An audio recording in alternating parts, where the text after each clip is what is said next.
I use the term career services as an overall umbrella term covering both guidance-related issues and counseling-related issues and practices. Thirdly, I will also talk about the skills and competencies that the use of these existing and emerging technologies in our practices require. Also, as the topic says, touching the base about Instagram and the YouTube and providing some examples of emerging practices on this area. As we all know, our society has been fundamentally changed over the past 2 decades by rapid developments in information and communication technologies, and this change will continue. Most notably, we have seen a significant increase in the use of mobile technologies and social media. Social media has transformed the internet into an interactive environment which offers numerous opportunities for communication, collaboration, and knowledge sharing. Whether it is updating a Facebook status, tweeting a latest news, sharing videos, pictures, or joining a professional communities in LinkedIn, social media has become central to our everyday lives, both in leisure and in businesses.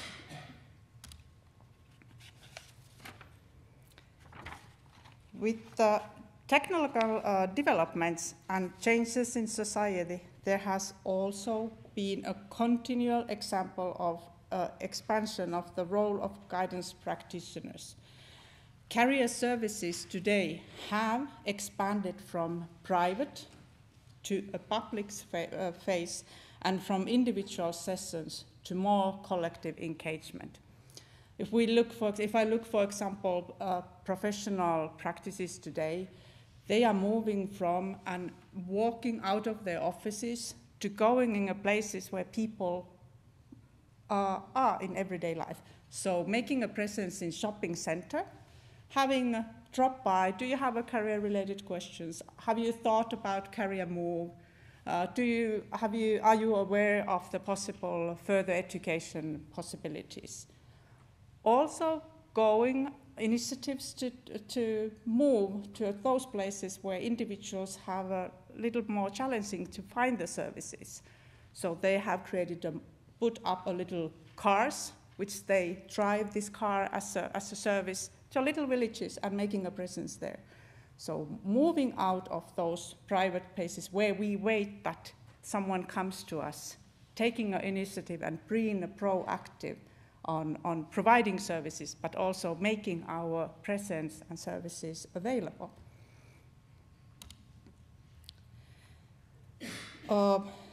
When we look our role, how this has evolved over the decades, over much of the past century, guidance professional emphasis was in a career choice model, which focused on helping people to make informed, point-in-time occupational choices. Guidance services were driven by the need to match on individual traits to job characteristics. With this context, the guidance practitioner was a content expert with specialized knowledge on the labor market and methods to assess individuals' suitability and capabilities in the labor market. This model assumed that the individual's abilities and interests could be identified and matched with the relevant occupations. In the latter half of 20th century, occupational choice came to be seen as a part of larger development process rather than as a singular matching exercise. The emphasis shifted from a choice of occupation as a single point-in-time event to a longitudinal expression of career behaviors. In other words, from vocational development to career development. Here, practitioner became more of a guide than an expert. The concept of career development expanded from career content to career-related processes. Beyond an understanding on the labor market, the practitioner needed to possess specialized knowledge about the processes of career development and career decision-making. As a result, the practitioner moved beyond guiding individual career choices. They now facilitate the individual's career development, including the acquisition and application of career management skills. In other words, being in the purpose of choosing career and be prepared for the continuously change in a labor market. If we look today, guidance services have evolved beyond the placement and career development into a networking model. This model prepares individuals for employment by focusing on developing networking skills, building relationship with stakeholders, and establishing communities that will serve the individual's career and professional needs throughout their lifetime. Within this model, the practitioner's role has expanded to include expertise in managing social space. And if we look, the new information technologies have accelerated this specific process. The continuous development of recruiting software and social media has redefined how individuals make sense of their experience and connect with employers and professional communities.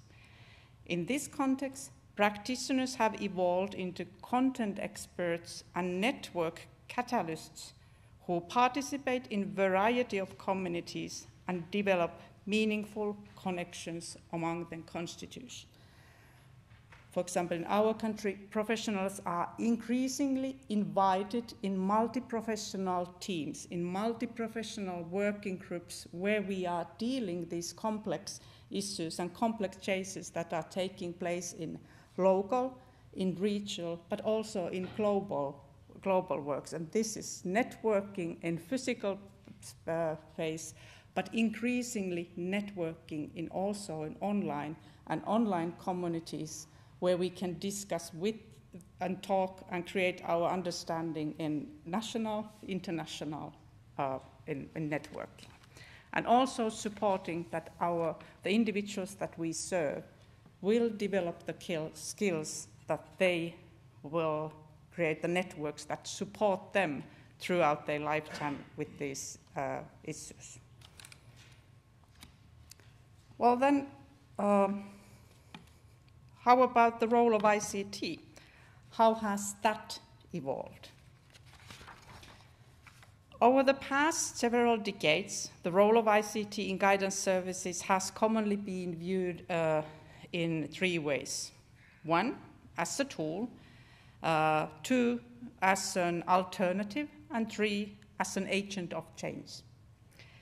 As a tool, ICT supplements the various tools that we are using in guidance services as part of our everyday practice.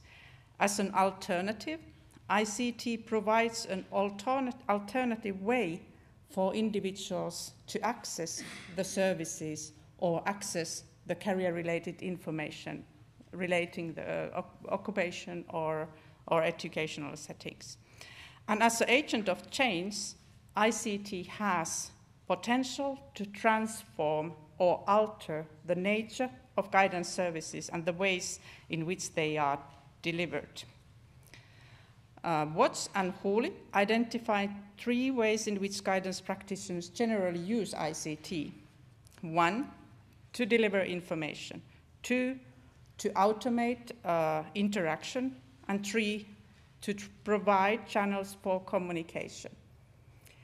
By using ICT to deliver information, the time and space limitations are removed, and the possibilities for individuals to access information are increased.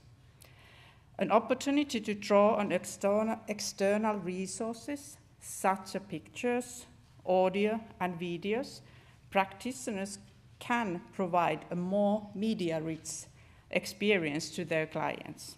And of course, this also relates that we can serve some of the specific target groups when we increase the using of the visual elements. The second way to develop an automated interaction is to automate some of the more routine aspects of the career services processes. By doing so, practitioners may be able to provide more support to those individuals that are in need of more personalized support from guidance practitioners. For example, games and simulations offer today an increasingly interactive ways of exploring the worlds of work and can automate some of more question-answer types career services function. We see today very many initiatives that are using artificial intelligence on such a more routine question and answer things. And a lot of the times when we discuss with the professionals, this is also something that, since we are trying to serve those individuals which probably need most us as a one-to-one, we can also think that these might be those things that we can let the computer do, because computer doesn't get tired on answering the question that you think that this is about the 50th time I'm saying this is, I always give the same information. So some of these more routine question and answer things, I think we can also let the future computers or things to take over, and we will then have more time to serve those who actually need the face-to-face time, as the demand for career services grows tremendously. Finally, using ICT for channels for communication, that increases individuals' access to professional support.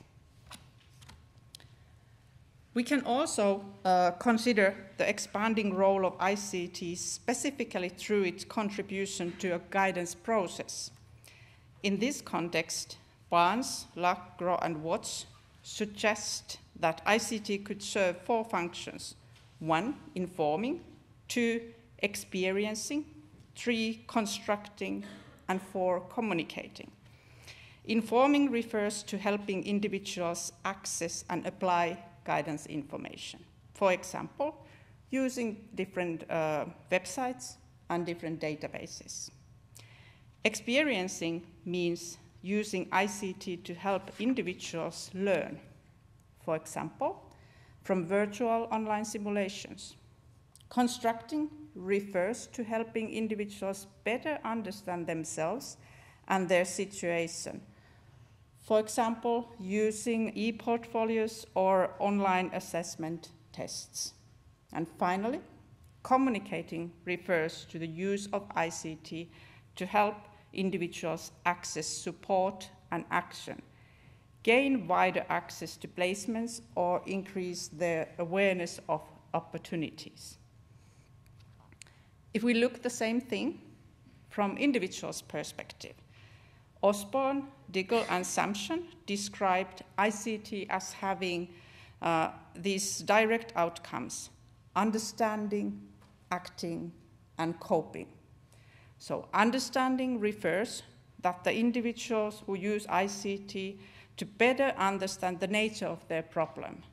For example, by accessing web-based information, to better understand the causes of the unemployment that they are facing, getting a context of a wider things that are happening which have been caused that is hard for me or hard for my area to find jobs. Acting refers individuals using ICT to take actions to solve their problems. For example, by accessing a web-based career portfolio to build an evidence-based skills for use in future job search, or creating an infographics and making a visibility and presence in social media where potential employers might scan potential future employers. And finally, Coping refers to individuals using ICT to cope better with problems which cannot be completely resolved. For example, by accessing social media to communicate with others about successful strategies for coping with the frustration that they are facing with the underemployment. And also by being and by communicating, then seeing and finding out that how the others have actually been successful. So it helps them to cope with the situation where they currently are by learning that there are people who are in a similar situation or have been in a similar situation but have moved forward. I agree. One more development perspective that we can also look is the possible integrative role of ICT. Especially in national level, there is an increasing emphasis put on the fact that ICT can serve as a mechanism for the development of more integrated and user-centered lifelong guidance system that transcends the sector-based and provider-centered provision, meaning that when individual has a question, they go in the internet. When they do a search, in front of them, there isn't 10 different services which say that they are national services, but by designing an integrated one-way gate, we can guide them to a portal which would then help them to recognize which are the service providers in our country that I can rely on. So this can bring in not only the national services but also business partners, but it needs a systematic development and policy willingness on this area. Well, and then, of course, the topic of today, the rise of social media. As stated in the beginning, today there are growing numbers of practitioners and guidance centers who are reaching out to the individuals and community members in new ways by integrating the social media tools. And the internet now is a place where a lot of this collaborative construction and knowledge sharing using social media and mobile devices is taking place. What are we talking about when we talk about social media and visual social media? Although the term social media is currently very widely used, there is not yet any single established definition. For many, social media refers to a number of different kind of online tools which enable the communication and the socializing part. More precisely, we can say that social media referred to online services and communal operating cultures that support and build interactions and networking through active participation and cooperation of users and communal sharing and produce of information. So social media can be defined as a process where individuals and groups build common understanding and meanings with content, communities, and technologies. Based on this definition, if I, Jana, would launch a blog, I would write the blog, but I would keep it totally closed. It would not be social media. Social media, it's social, and then there is the technology, the media. When I open the blog, I invite, for example, Gudbjörg to have a look of it, then it comes to social. There are two persons. Even if she reads it, but don't comment, I have a knowledge that there is someone who actually listens or hears my thoughts or voices. If we move on communication and she reflects or helps me, shares a link or asks questions, then she helps me to build new understanding. or helps me to reflect the issue, and we are moving towards the social, being a more based on this definition. So we have content, something that we share, or I share with someone. Community means at least 2 persons. Sometimes does it have to be open the whole world? No, it doesn't. It can be closed, but if you give access to someone, it comes social. And then we have a technology, some kind of technological tool or platform that we use. And this then creates the social media. Otherwise, me using a blog or even YouTube, keeping it totally closed, no one can see, no one can comment. I'm using technology just to store its information or for information, but even that the tool as such is under the social media, it's not based on this different definition, social. Another definition, what I'd like to add, says that social media is the form of communication which makes use of information networks and information technology and deals with content created by users in an interactive way, and in which interpersonal relationships are created and maintained. And I would highlight the relationship part. If you think the reason why you took the first initiative to go in social media, probably you did that for a social or the relational reasons. It was to follow, in my mom's case, to follow where my daughter is. What does she do? Because she scares when I'm flying. I don't tell her that I'm traveling. So it's, you were now in Iceland. Can you imagine how nervous I was? So I don't. I haven't accepted her as a friend. But for many it is the link with the former student or colleagues or family. So the first steps for many have been, and it still is playing increasingly important role, is that we have this relationship there. Who do we trust and who do we accept as followers, or who do we follow? There is always some kind of relationship or hope that this becomes a professional relationship or something else. So it's a additive for the previous one. Well, so that this won't be a totally solo, I invite you to take your mobile phones. I know you have them. What is your impression?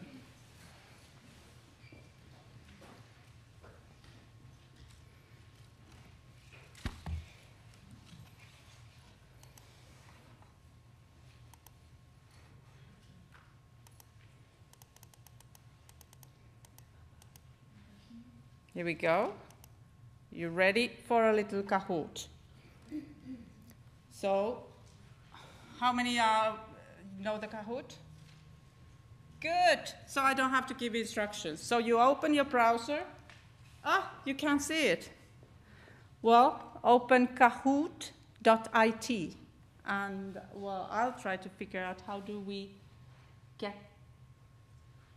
Now I need someone who speaks Iceland to figure out how do we put the screen over there.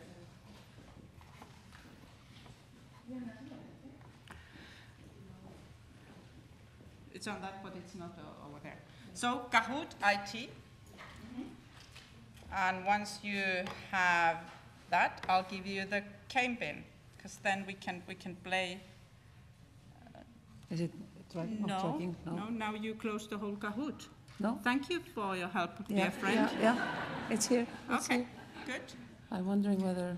Ready for a pin? Yeah. Okay. 8, 1, 3, 6, 7, 7. I repeat if you didn't get it. 8, 1, 3, 6, 7, 7. Yeah, good job, Ali. You were the first one. Let me see if it's Somewhere here? No? Okay, no problem. I'll tell you what your results are.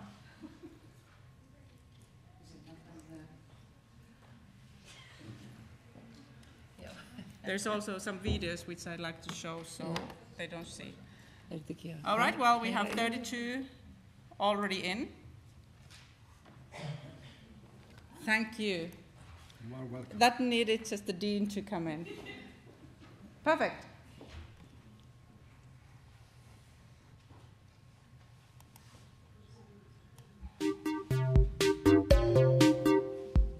And if you feel like standing up and moving a bit, you are most welcome. 45. If you need a little time, just raise your hand.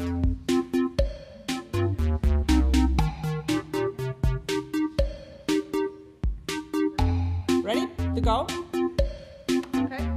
As soon as I find my mouse. Ooh, somewhere here. No.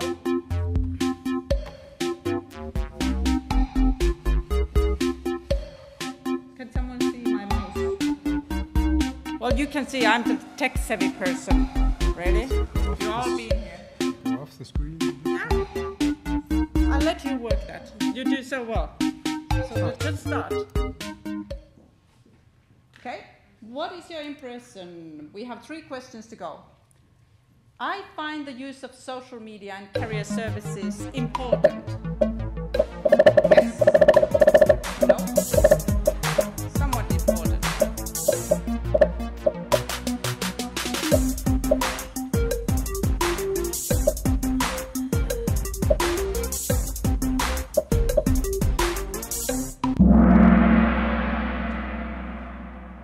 All right. So, as a general, I have very respective audience, which helps my continuing part of the lecture. So, most of you see, we have some persons who see that's a somewhat important, and in the audience, no one dares to say that I don't see any importance for that. All right, well, thank you. Can we continue? How confident do you feel in using ICT in your professional practice? And ICT now in broad concept. Also social media. Very confident, quite not confident at all.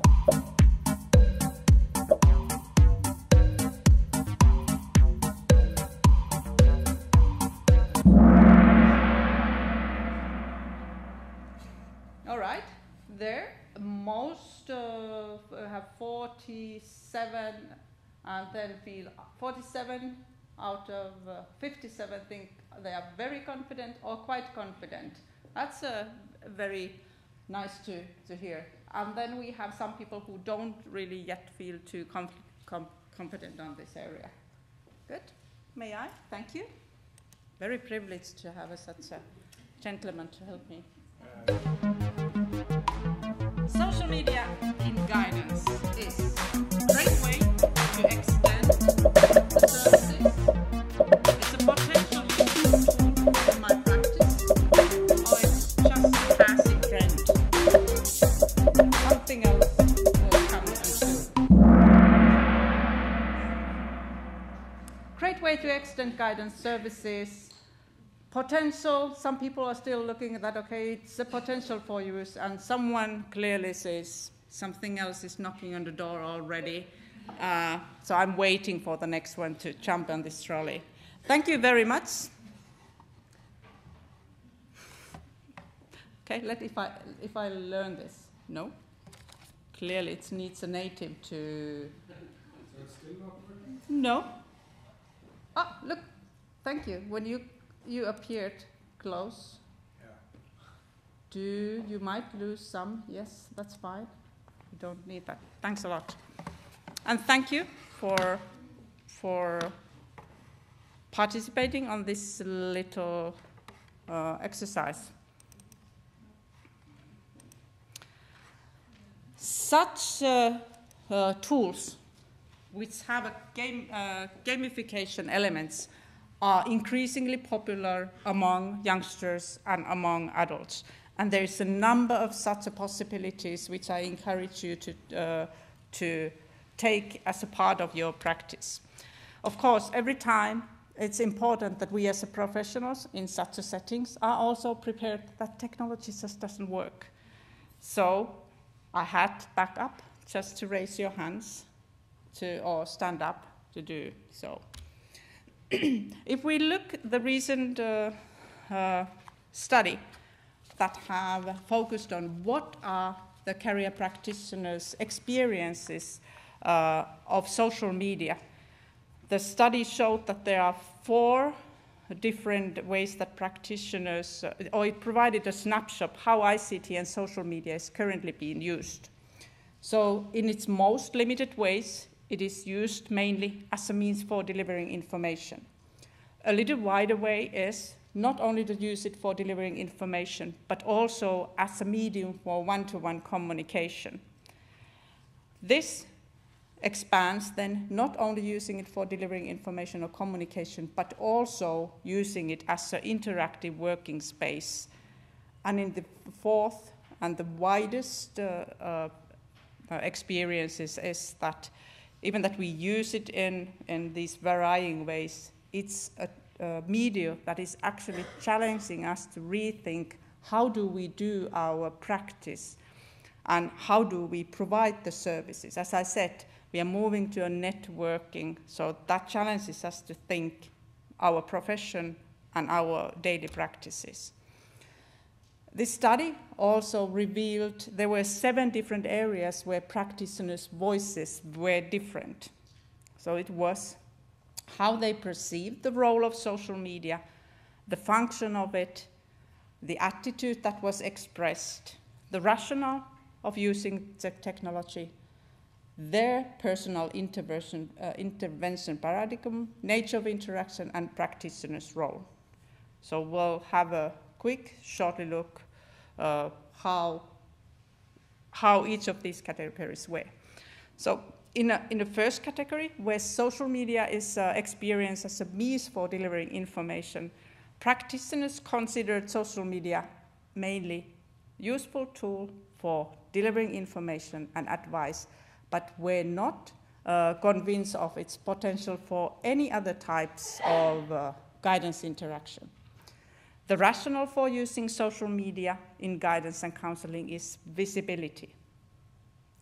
Social media provides an effective way of making information and services more visible to defined group of people. Furthermore, practitioners believe that social media may serve as a way to lead people to our services. So for us, having a visual presence in social media means that people might get the knowledge that we actually exist, and we manage to through them towards our services. A preference for individual face-to-face guidance intervention is evident in this category. The interaction between practitioners and individual was predominantly described as a one-way activity. The practitioner came out as an expert who provides credible messages and information to the person who they serve. And this I want to remind, and the study, like just always bring a theoretical model. So there is no one person whose voice is only this. But as we build a theoretical model, what are the different ways that practitioners experience the current social media setting? There also was the voice that some of them consider themselves as an expert.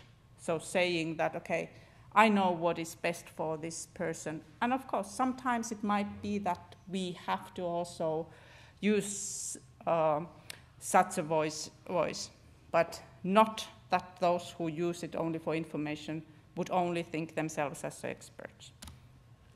The second, where social media is experienced as a medium for one-to-one communication, practitioners considered social media as a viable alternative to traditional face-to-face, on-site services and are using it for career service delivery, not only delivering information out, but delivering services.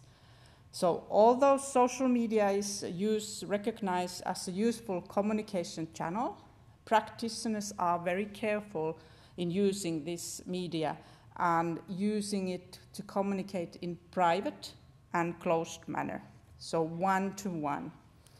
The rationale for using social media is an accessibility, whereas in previous it was the visibility, here is the accessibility, in particular to those who may find it difficult to access face-to-face settings.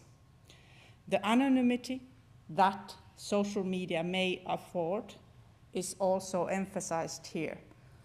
People are not shy in social media space, and they go very straight to the communication point when we have one-to-one sessions, when we don't have to focus on appearance or making a start, how are you doing today? And so often they go straight to a point. I have a question. I don't know where to find this information. So this is what came out in here. In this category, practitioners perceive that use of social media for professional purposes as a change. So these changes are related to the new aspect that social media bring to guidance and counseling practices, such as how to establish and maintain relationships online, and how to do things when communication is done in writing, when we don't see the visual, we don't see the nottings, it's all in written text. How do we move this professional knowledge, this way of asking open questions, way of challenging, when communication is now done in written? So practitioners say that they have to adapt to new ways of doing things and integrate these new practices with traditional methods. A preference for individual career intervention is also present in this category, with expansion from the previous face-to-face intervention to other methods of individual career intervention. So the role of individual has shifted from being the recipient of the information to an active participant on this career relationship. And the two-way of interaction is now apparent. The practitioner's role here is now regarded as a reflective role. So the practitioners don't state themselves that I know what is the good, but I am here to support you and help you with your question and give you information and maybe sometimes even a challenge so that you know what would be a way to move forward with this question or the next step. So the key question here, or the voice, is that, okay, how do we take all these new things and implement them in these old traditional way that we have done our work? In this third category, social media is experienced as an interacting working spaces in career services. So not anymore as a useful tool as earlier, one tool among the other tools, not as an alternative, but as a space for career services like any space. So practitioners don't separate anymore when they talk about how they use technology. It's everyday practice, and they utilize it to empower collaborative career exploration among individuals who share a common question or an aim. So how do we create a setting, collaborative learning space, where we can bring together those individuals who actually are dealing with the same question? So bringing them to share their knowledge and discuss about this in a setting which we have designed. These practitioners are very adaptive in using social media and use it in semi-open manner, whereas in previous it was more in private. So this is semi-open. The rationale behind here is then the interactivity. Social media provides a way to facilitate the interactive communication and information sharing and experience exchange among the peers. So individuals who we bring together, we would typically know it would be students who we are teaching or group of people who we know from some other context. So semi-openness means that. While practitioners believe that they can increase awareness of any misunderstanding and then also the displeasure that might exist via the interactive communication, and they might see the misinformation when people talk and share and can jump in when the teachable moment comes, when we create such a collaborative learning space. While in previous category, the practitioners considered social media merely as a change, here practitioners perceive social media as an opportunity for novel professional practices. These opportunities stem from featuring of social media that support increasing user engagement with both career professionals and career information, and as said earlier, also with the different kind of content, visual content and in video content. So furthermore, opportunities here, what they are saying, refer to redirecting the process of career learning toward more collaborative practices. And here, intervention shifts from one-to-one intervention to group intervention. So individuals are seen active information developers and sharers interacting with practitioners and peers. Even though practitioners guide the discussions, they also recognize the group's own ability to direct and interact among themselves. So interaction changes not only practitioner and individual, but also group of individuals and peers are the ones who can support each other on this. So practitioner's role expands not only to being expert or reflective, but the one who facilitates the collaborative learning process relating the tasks that aim that we have put for this learning. In the fourth category, then we see that this is social media's experience as an impetus for change. So now role of social media is seen as a participatory social space. And it expands from the space that we have created in our organization to a space that takes place over there in the internet. And the purpose of seeing the role of social media, not only as a collaborative career learning space, but the space for co-careering. Co-careering where anyone who is around an individual who has an educational, occupational, or career-related question is a potential information source. And we as a professionals are one among those individuals who can be on individuals' circles, who can support the one. And this is then what we are now facing, is how do we make presence in open social media settings where individuals are discussing all kind of life and educational settings. So the attitude practitioners are saying we have to be proactive. We have to try new things. There's not that many models yet, so we have to test, we have to try. Rationals is influence. How do we make social media, different technologies? Today, it's the infographics, it's the videos. How do we make them work for our field? We can't just wait that someone does it. We have to take an initiative. So influence, social media has a massive potential for influence. And this is then the perception, this is reforming our understanding. How do we do our work? How do we provide the services? Can we, if we are not there, who is there to support or guide those who have the questions that come to our field? So intervention is now co-constructing. Me being part of this community that can help individuals. Nature of interaction, it's individual who might tag me if they know that I am there. They might know. It might be a parent who knows that I am the one who might help. So it's individuals and community members where the interaction is taking place. And now practitioners' role move of being a participant on these discussions and taking an engaging role in social media.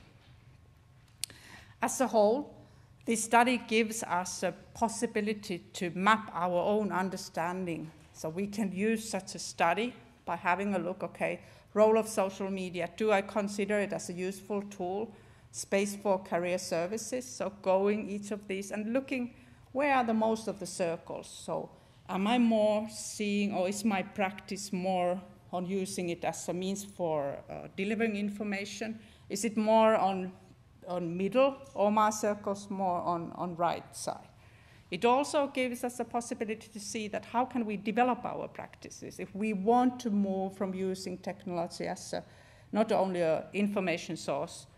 What are the steps that I can take, or I need to recognize in order to move using it to a more collaborative level?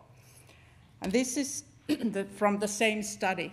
So as a general, the study revealed 5 different approaches that professionals have for using social media. So we have a passive approach, information approach, then it expands. We have a communication approach, collaborative, and then co-carrying approach.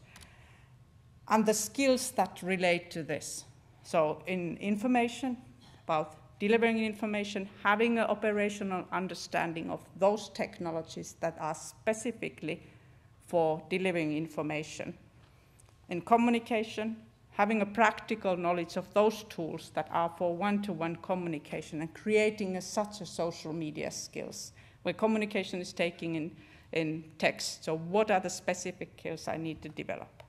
And then collaborative, more pedagogical thinking.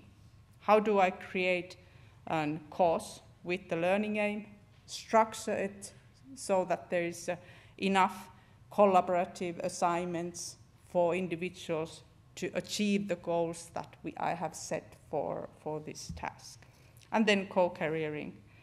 How do we express presence and participation in social media settings? There is also a similar kind of study, and that revealed, I will go with what are the skills. So media literature, online writing, online discourse, and online presence are the key skills that belong in these different categories. If we look at the information approach, knowing the technology, having operational understanding, and media literature skills are highlighted. So as a professional, how do we help and so that we have a knowledge of how do we locate and evaluate the various types of online content and services in critical manner? What we see is many of us use social media, for example, Facebook, to tell about the different services, promote the things that are happening in our sector. So this is a very typical way in many, it doesn't matter what tool we use.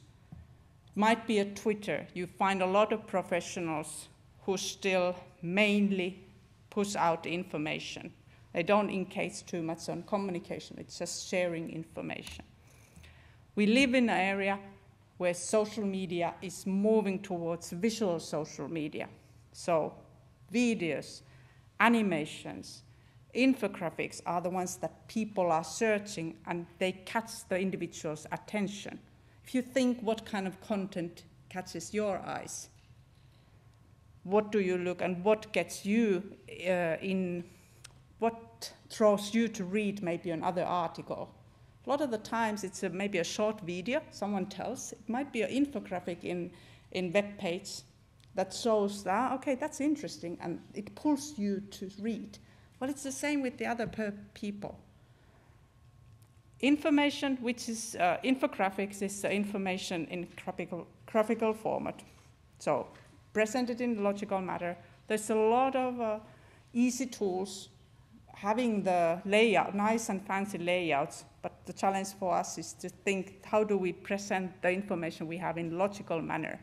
So it has to do creating a little story, using a visualization, text and images. The research says that you should not have more than approximately 400 words in there. And this is a challenge, because we have so much information which is hard to put in one sentence. So what is the key thing?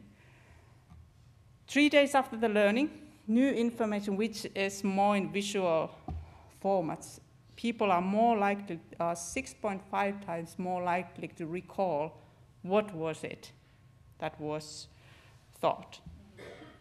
Approximately time what people spend in reading infographics is 3 minutes. So you can't put everything in there. If you have a lot of information, create more separate infographics. Visual social media is good for, if we want to report on data, we have a big data, and we want to, a lot of the times information what we get as a professional, it's not easy for citizens to understand. So how do we transform such information so that our target group can adjust and they understand? So it's also about thinking about the language. So data, different reports, using a charts,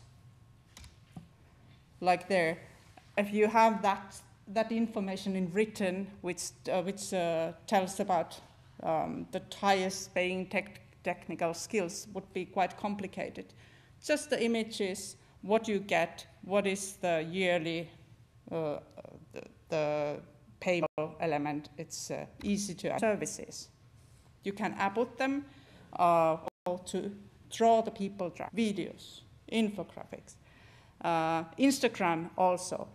We can also, in Instagram, we are allowed to show what happens in the backstage. So you can also use humor sometimes, which you would not put in the official websites. But in Instagram, you can have a picture of coffee break, counselor as a break.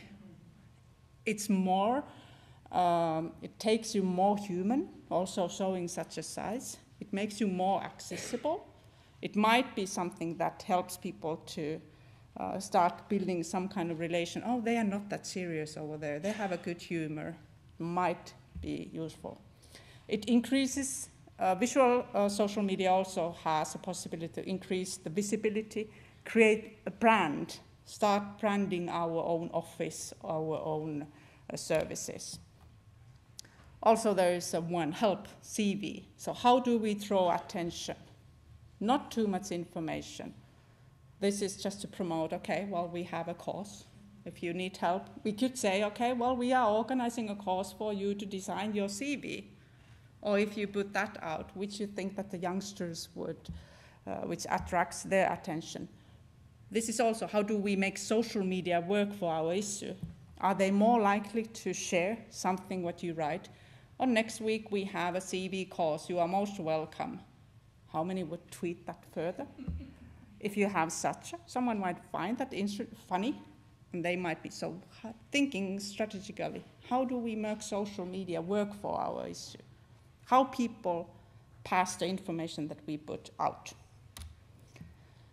Also, if you do a search, put infographic, career, or guidance, you find a lot of good examples, possible posters which you can already share. Because if someone has shared, you can tweet them forward. Also, visual social media is coming, not visual social media, visual CVs are coming very popular. Not only a written, that we have Agger has created a visual CV. Thinking, once again, in this, the Canadian report, this is from how do we put scientific text also in a visual formats that will draw the audience to read, or it helps us to remember the key things. Humor is not easy, but there is also a lot of possibility for us to shake up a bit. Does it always have to be so official? Videos or pictures on Instagram or can also have some humor. And we see, if I get this, let me see, if I manage, we'll see one example of it.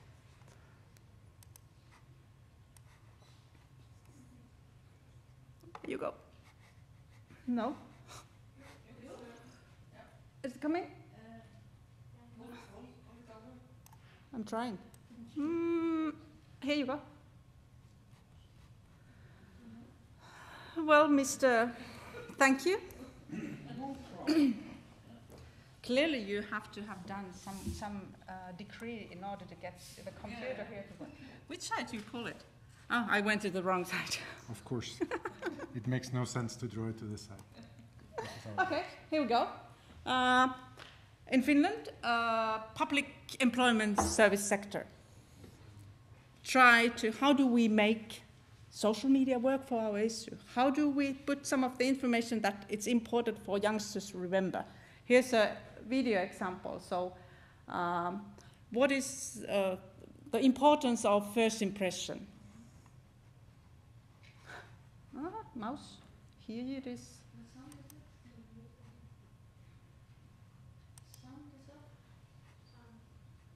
Yep, I'll give you also music.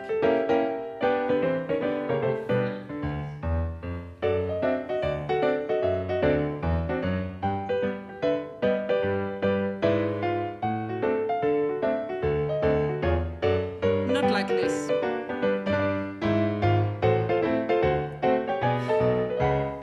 Come in time.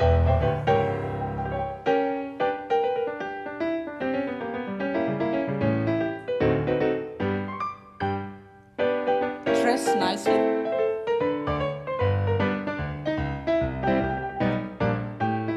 Good appearance always helps. Have a strong handshake and remember to look in the eyes.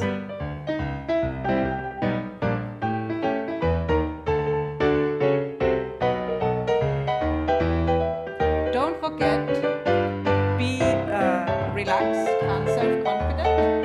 Shake, have a good handshake, and I didn't catch the third one. Okay, and then they have a number of similar styles. How do you make a good interview? But when I was teaching, and I had the young persons coming to me, and they were asking, well, our previous study council showed us the rapid thing, remember? Okay, I want to see the rapid, because when I go and talk with the employers, the rapid was like, which rapid? And this is, because they remember, it's also what they share with their friends. And it's not, there's not too much that would defend anyone. So I think it has a good style of humor. But we don't have to always be so official. Some humor will do also good. Okay, now I'll struggle once again from there. Maybe, yeah.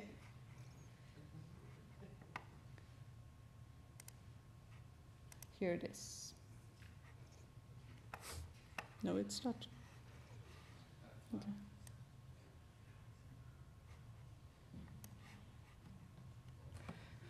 I'll move this one over there too. Might be helpful. Okay. So, nothing on my screen anymore.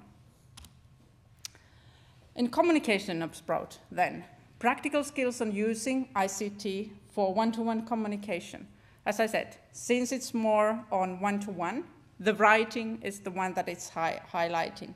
But also, how do we, so that we have a knowledge of the resources that we have, and then how do we can add the links on this such a communication model, or what kind of other video resources we have.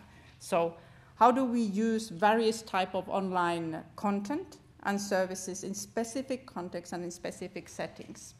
How do we motivate and assist individuals to processing this data, whether it's an infographic, whether it's such a video? So how do we help them to make good sense and use of it? By having a questions, we check, well, was this resource helpful for you? Did you find the assignment that I was asking you to do? So when we do the communication in writing, these were the highlighted. Communication can take place in synchronously and asynchronously. And of course, the most used in our professional setting is the different kind of chats. So we have chats that are more, what we provide more in official settings. So there are different kind of chat possibilities, which we use in mobile device, very secure. If we have more counseling kind of things, then we need to take care that the technology that we are using is secure. But also there's a lot of ad hoc chats.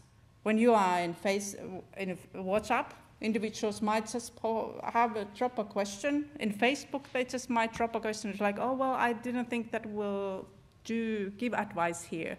But because they see you, they might use those. So having a strategy, have a thought through, have an inform-based decision which tools we use for which purposes, and then communicating it clearly out for individuals. We don't use the Facebook channel for guidance and counseling. We use it for maybe just the information, or we are there available on Mondays from 12 to 2. Video calls are coming more used. There is a difference also if we look different countries who use technology. For example, in Denmark, the chat was the main service, has been so far, when they were serving the younger population. Now in Denmark, they are expanding their responsibility to serve also adults. And when they were asking from adults which way they would like to get the e-guidance, surprisingly, they learned that, well, chat is not for them, because youngsters are more accustomed to using the text and chatting, but adults want to see the person who they are communicating with. So now they are launching more on video chat or video services. And of course, the technology has developed so that it's also becoming more easy for us to having. In the phones, we have the FaceTime, and people are more accustomed also to have a communication. And this, of course, challenges once again for us to put our face on doing an online guidance in visual media settings. New skills, thinking what we have in background, how do we communicate and make the presence when we are staring the camera and the images. Something new once which is different from writing, but this is where we can see what is happening. Virtual reality. There are also experiments where in virtual reality, career practitioners have made a presence, and youngsters who are very familiar with game environments can create avatars. So this is a study counselor in the yellow. And then there is a person sitting in some kind of leave, and they are having a career discussion in Second Life. They're avatars. Avatar can be a fox or whatever. But because they are using their voices, but in this virtual world, they also can use whiteboards and have a different kind of, they can fly to career fairs or somewhere. But this is, of course, it takes a little bit of time, but this is also what we see. As a professionals, to have some kind of frame when we work in communication model. Here's the one what in Denmark they have created when they do the e-guidance. So it's important that when we do provide services in social media or chat or videos, we have some kind of frame that we work. Otherwise, you will notice that the individual comment has 5 different questions, and you're kind of like, oh gosh, where do I start? So you narrow it down, you have a contract. Okay, what is it that you'd like to focus on this one? Do you have a contract what are we working on this setting? the contact is first. Hello, nice to meet you. Good. Sorry that you needed to wait for a moment. How has your day been? Contract. What are we focusing on this session? Communication. This is where we bring our expertise. We are expert in guidance and counseling. So communicating, helping the individual reveal what is the question they are doing, providing the information what they are needing, maybe challenging a bit if needed. But this is where we bring. So in a way, we should be good on this because we present the open questions. And at the end of the communication model is the conclusion. All right. It seems like now you've made your mind that this is a path that you'd like to go. Do you know what you do next? Did you get enough information to proceed with the fact? Yes or no? So having a theoretical frame that you can focus when you work, and this is one which we can have a look if we want to. They have also created a good set of questions in different tools. How do we move on? How can we express presence? I'm listening, yes. These signs that we find it very hard to communicate. In collaborative career exploration, when we bring people together, emphasis on methods and techniques that foster career learning processes.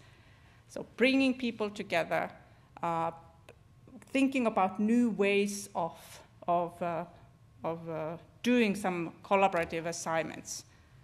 For example, okay, one more video. Let me see if I manage now. A lot of the time we ask individuals to write their thoughts. Why don't we start using, if they take pictures, if they have Instagram, how can we start making use of the Instagram, for example, in assignments? Feelings, take pictures, how do you feel? We ask people many times to tell the feed. Dream jobs, what kind of environments you'd like to. So we can use these infographics and videos, and this is a tool that you can create cartoon. This is a video that,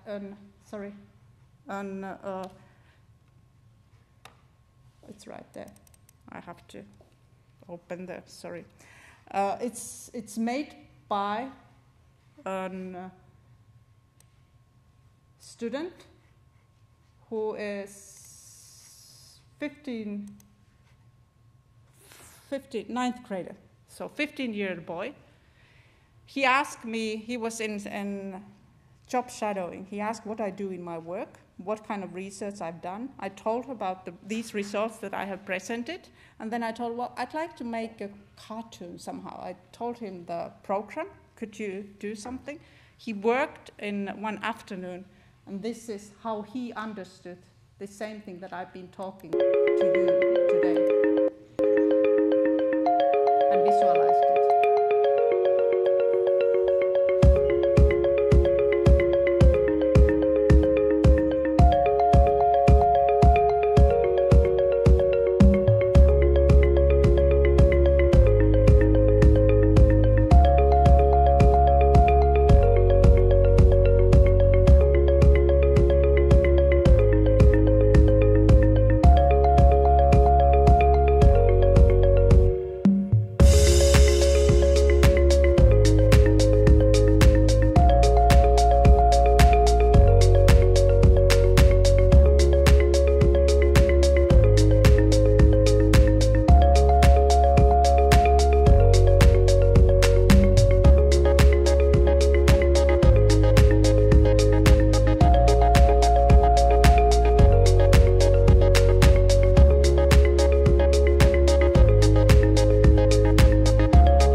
So when we create the learning possibilities, when we ask individuals to do some assignments, why don't we also expand the possibilities? How can they communicate in different ways? We are very accustomed to asking the text, so visuals, videos, and stuff. So let's put a focus also on thinking of giving possibilities for individuals to do such a task in different ways. As a professionals, branding is also one thing. I know I have a minute. In relation to branding, it's important for us to have a good and visual online social media presence. Example, what you might follow is, here's the example of one career professional who has managed to create himself kind of like, he calls himself a global career guy. He makes a video podcast, short podcast in different areas. So he's from USA. When he goes in conferences, hey there, Brian Hutchison, Global Career Guy. Another benchmark episode, episode 70. And I want to have a conversation today that I've been waiting for a little while to have. I keep getting asked by people from all over the world that have responded to my content, that have reached out to me, that have met me at conferences, that have met me at other types of events. Of course, the basic question is, what is Global Career Guy? And so I'd like to take a few minutes to just touch base about what my thinking is behind Global Career Guy. I know, Brian, and as I said, this is also a way to make us more approachable, showing what we do in our offices. And what he also often does, he educates career professionals. He's, okay, I'm on my way. I'm going to give a lecture with today to talk about career theories. And as he goes, he just talks 3 to 5 minutes about these issues. So video gives us today, he don't have a fancy things. He uses his mobile phone. And I must say, I'm media shy, and he was in a conference. Can we do this? I was like, well, could you give me the questions in beforehand so that I can think what I'm saying before? But he's he thinks the topic, he writes maybe 3 things what I want to say here, and this is it.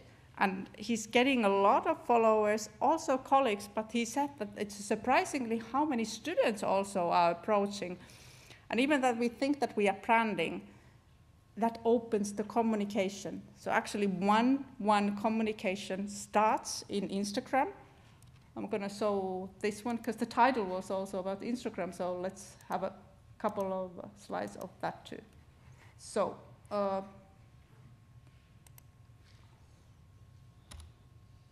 co-career we went by. So your presence, your online profile in all these different settings, your picture, how it is. Having a good and nice picture which is approachable. Your profile page, tell who you are, what you do. If you are there in a professional role, what are the questions that you are willing to discuss and you serve? All these pictures, messages, status updates, your Instagram profile, your video channels, they create a picture of you. Your connections, your networks create a picture of you, who you are as a professional, and create an image of you. So how do we establish a visible, approachable, and trusted social media presence? In Instagram, there is a colleague in FSU which was mentioned, Deborah. So having a nice, approachable picture, telling who I am, what I do, if you have links where there's more information available, behind the offices, thinking about how do we use YouTube in more effectively, sharing information, also thinking about the key hashtags with everything. If you look some of those who have put thought on their Instagram, pictures are often, they have some humor. They are inviting individuals to reflect. Would life be easier someone to tell you the meaning of your life, and so on.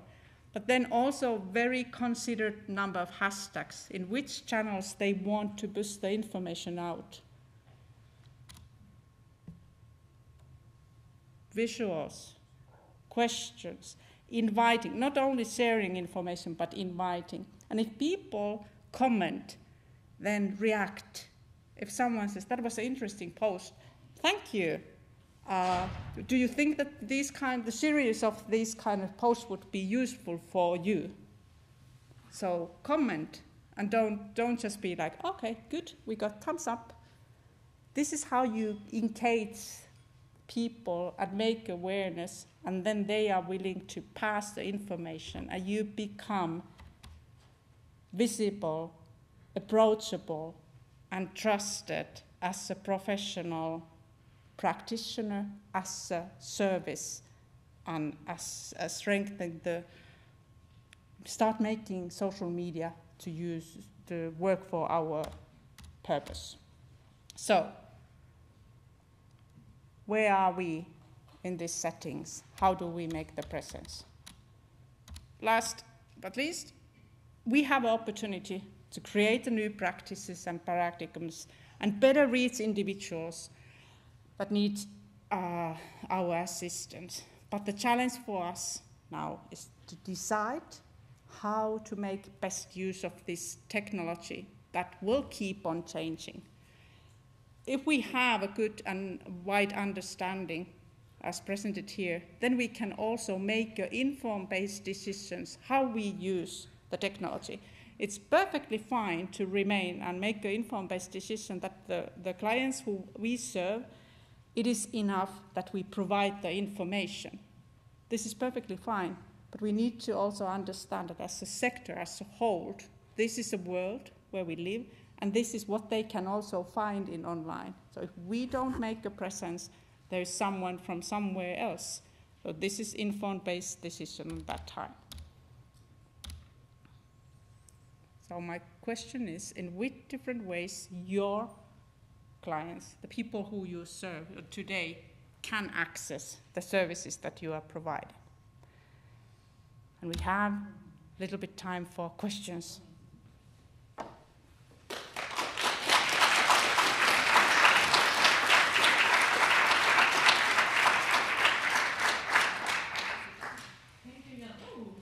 There is, you also need to turn them on somehow.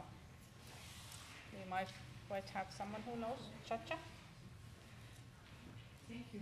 Thank you. No, I'm just going back to the technology because I know there's something you have to do with this. Before we have our coffee to ask Jana questions about her presentation.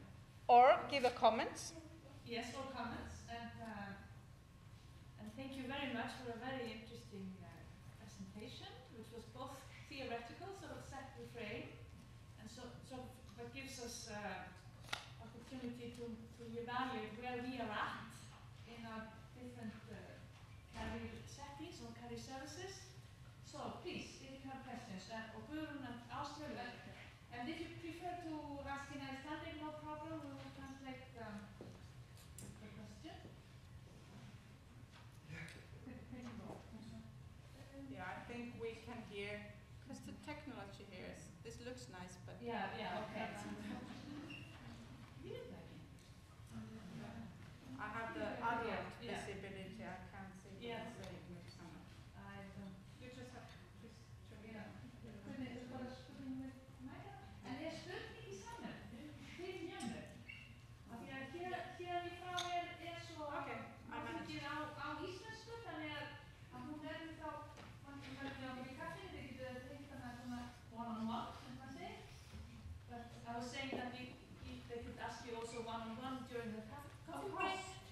But if you have a question. Okay.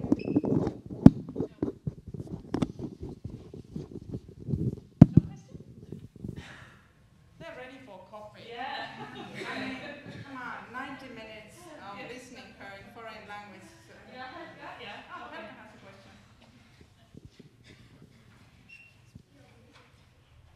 Since nobody else is going to speak, so okay. Thank you very much, very interesting. Thank you. And what I was thinking is probably a lot of people here practitioners are enthusiastic to get started. Would you recommend that people just, try to do things individually or form like a group, or how would you recommend what we do from now after having this information from you? Of course, internet is a lovely place also to just sneak in and look how the technology has been used by others. So you can also have a look in different tools that how other professionals have been used and learn by that on your own. If we think, for example, the communication mode, I would say that it would be very good maybe practice with some of your colleagues. I mean, being in both sides. So how do we, if we have a chat, so you can create, there were some links in the presentation which you can, if you have a place that you can share, where you can just create a room for example, 1 hour. So you can test, you can take, for example, this Danish model and just have a kind of like real career conversation where you can be the professional and practice and the other one can be a client. And then you can switch the roles and see which are the parts that you find challenging. This is something what we also do. There will be also talk about the ICT summer school, maybe some mention. So practicing. So I would say that in your work environment, use the colleagues and possibilities to practice in such a, for example, this one-to-one communication mode. Yeah. And of course, in training, it's important that we also implement these elements for this. Did I respond to your question? Thank you.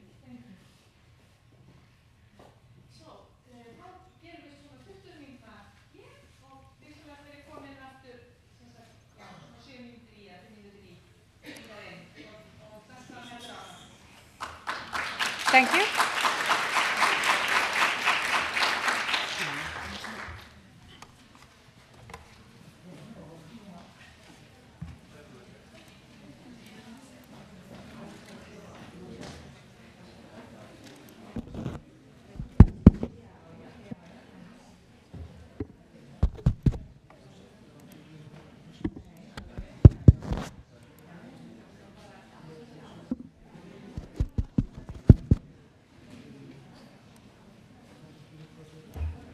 Thank you for my generous assistant. I didn't understand that there was another screen, which is I thought that it's on that side. Yes, because the computer images that there is another screen here, and I tried to understand that it must be here because it's. Thank you very much. It's extended mode. So. Sorry. It is in extended mode. Yes, and that's fine, but I thought that it's on that side. So I tried to pull everything over there. It should be on the side. Yes, I can take it. Because there are others who Yeah, exactly. I was just... Yeah, well, no problem. Everyone has been there, so I don't mind. But I didn't test that because it showed the videos. I thought that they were also over there. Okay, now they are in... Okay, now it's in all one. Yeah, okay, yeah. It will be easier for the next one. Yeah. Thanks a lot. Yeah, most welcome.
Halló, halló, halló.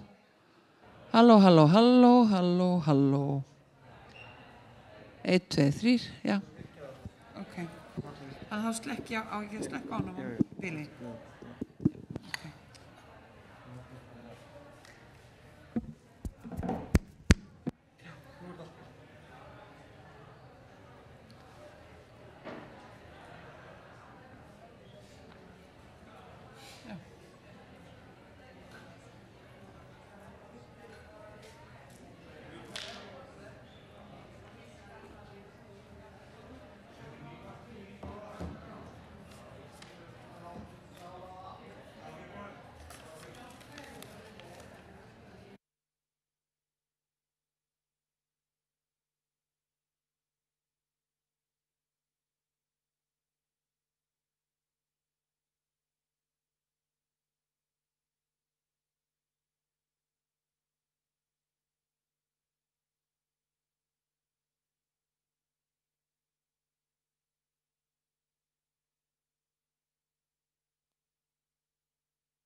Þannig að við ykkur vinsælum að klára sopan og koma svo.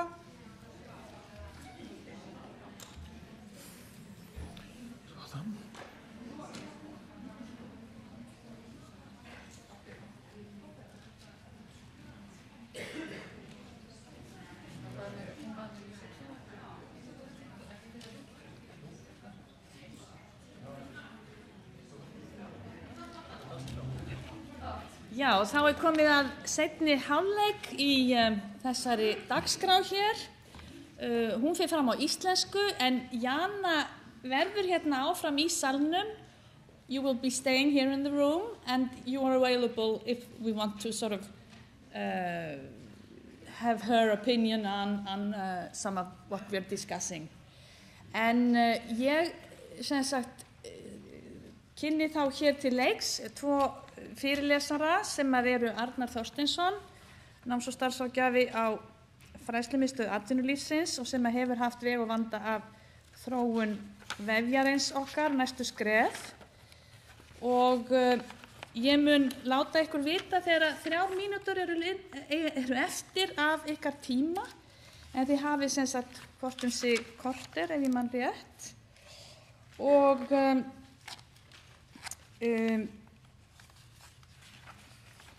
Og síðan sem sagt að loknum þeirra erindum við kannski gefum svona möguleika á einn eða 2 spurningum og að því loknu fá panelistar hér orðið og þá verður áfram sem sagt möguleiki á umræðum líka utan úr sal ef að í seinni part pallborðsins.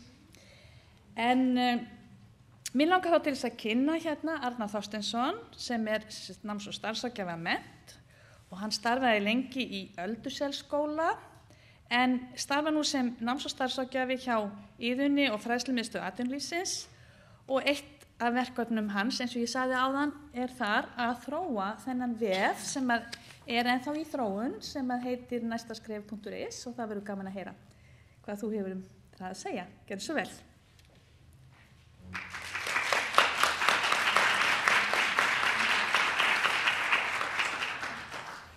Jú, góðan dag og takk fyrir gott boð. Ég var á þessu pínulítið undrandi þegar ég var beðinn að vera hér með innlegg af þeirri vandræðalegu ástæðu að ég þekki ekki mikið til rafrænnar ráðgjafar og hef af henni sjálfsagt ekki mikið meiri reynslu en þið mörg, þar að segja ég hef notað þessar algengustu samskiptaleiðir, meiri segja 8 stöku Skype-samtal. En hins vegar sá ég tækifæri til þess að kynna eins fyrir ykkur svona þennan vísi að rafrænni ráðgjöf inn á næstaskref.is sem nú vefur sem þið þekki vonandi flest og viðra hugmynd sem ég hef sjálfur gengið með í maganum í 20 ár frá því ég var hér við nám í náms- og starfsráðgjöf 1998 og það eiginlega árið þar sem mig langar til þess að byrja. Já, nei, áður. Ég ætla að segja ykkur fyrst á hálfri mínútu hvað ég ætla að segja ykkur síðan í lengra máli. Ráðgjöfin inn á næsta skref virkar nú bara einfallega þannig að við tökum við erindum gegnum vefinn. Ég svaraði strax þeim fyrirspurnum sem svona þægilegt að svara en vísum annars til þeirra ráðgjafa í skólakerfinu eða nú oftast á símenntunarmiðstöðum að vísu sem eru líklegastir til þess að geta aðstoða viðkomandi.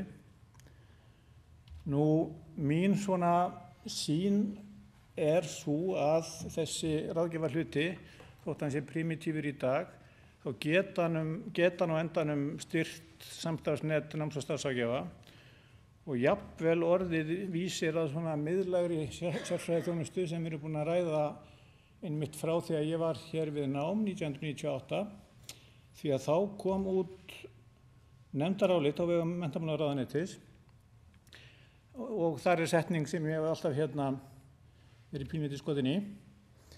Það sem sagt í þeirri skýrslu lagt til að koma á svona miðlægri ráðgjafamiðstöð sem að geti bara mætt fólki þar sem það statt, geti droppað inn og talað við ráðgjafa og fengið svona aðstoð við sínar vangaveltur í tengslu við nám eða störf.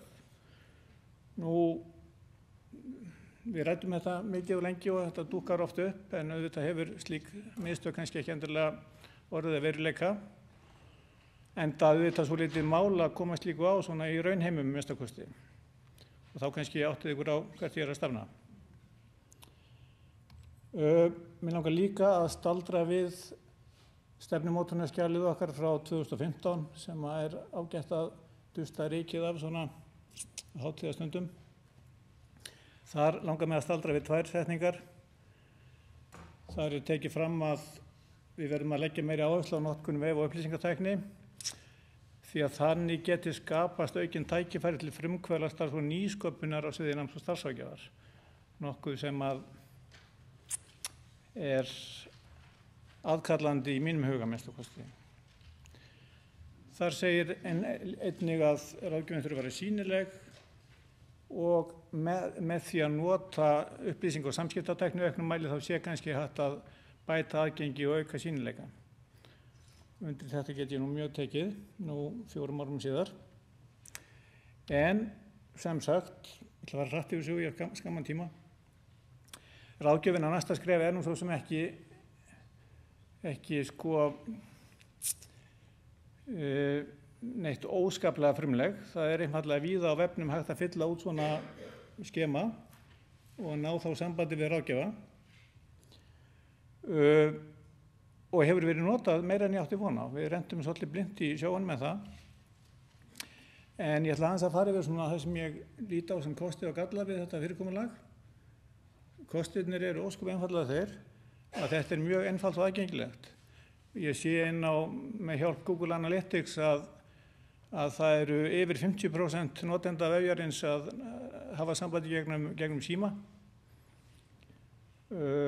Hvert erindi er metið strax, kemst mjög fljótt í farveg, ég reyna að svara þessum erindum nánast hæl, svona eftir því sem það er hægt. Þetta eru ákaflega fjölbreyttar fyrirspurnir, þó það snúi allar að okkar sviði. Því að vefurinn er nú fjármagnaður af fræðslumiðstöð atvinnulífsins, þá eru þetta og miðar að hluta til að náttúrulega framhaldsfræðslukerfinu, fullorðnu fólki með litla formulega menntun. Þá eru þetta svolítið fólk sem er að velta fyrir sér hvort það erindi í svokallar raunfærnimat. Ég tek eftir því að þetta eru dálítið ungt fólk sem hefur fallið frá námi í framhaldsskóla. Sendir gjarnan skeytin svona milli 3 og 4 næturnar. Og það er meira að það sé haft samband af landsbyggðinni en ég reiknaði endilega með. Gallarnir eru fáir en það er einn náttúrulega risastór galli við þetta allt saman og tengist í hvað við erum skammt á komin með þetta. Og það er náttúrulega einfaldlega það að mér líður ofta eins og ég sé að gabba fólk yfir á minn heimavöll. Það er að segja yfir í einhverju tölvupóstsamskipti sem að augljóslega er ekki sá vettvangur sem að margir þeirra sem eru að hafa samband hefðu kosið. Ég geri mér mjög grein fyrir því. Og ég kem að því betur á eftir og í lokin. Þetta eru þetta svolítið skuldbinding, ég reyna að svara málum strax, sama hvort að erindin eru send inn á jóladag eða í miðju sumarfríi, en það er svo sem ekkert sem hefur truflað mitt líf að heiti geti enn sem komið er. Og þetta eru auðvitað samstarf sem er ennþá í mótum. Ég veit ekki alltaf hvert rétt er að snúa sér og maður er svolítið leitandi í sumum málum, en allt hefur þetta nú blessast hingað til. Það var minnst á danska vefinn hérna áðan, sem var mjög ánægjulegt, vegna þess að Danir eru náttúrulega nokkrum skrifum á undan okkur og eru með kerfi sem við getum sannarlega lært af. Ég vek athygli á opnunartímanum þarna sem hægt er að ræða beint við ráðgjafa og hægt að hafa samband með ýmsum hætti. Þetta hef ég prófað sjálfur í tvígang, gríðarlega faglega og vel að málum staðið hjá þeim, að fyrir frábæra þjónustu og eitthvað sem við getum klárlega horft til. Nú, það sem hefur komið mér skemmtilega óvart í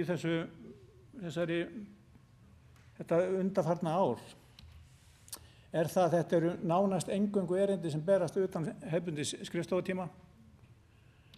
Þetta eru ekki bull og nettröll, þetta eru alvöru fyrirspurnir frá alvöru fólki sem er að velta fyrir sér eigin framtíð í nám og starfi, Við höfum ekkert verið að auglýsa þetta, við höfum ekki verið á samfélagsmiðlum, kannski ekst bullið þegar maður tengist í betur, ég veit það ekki, en allavega svo far mjög fínt.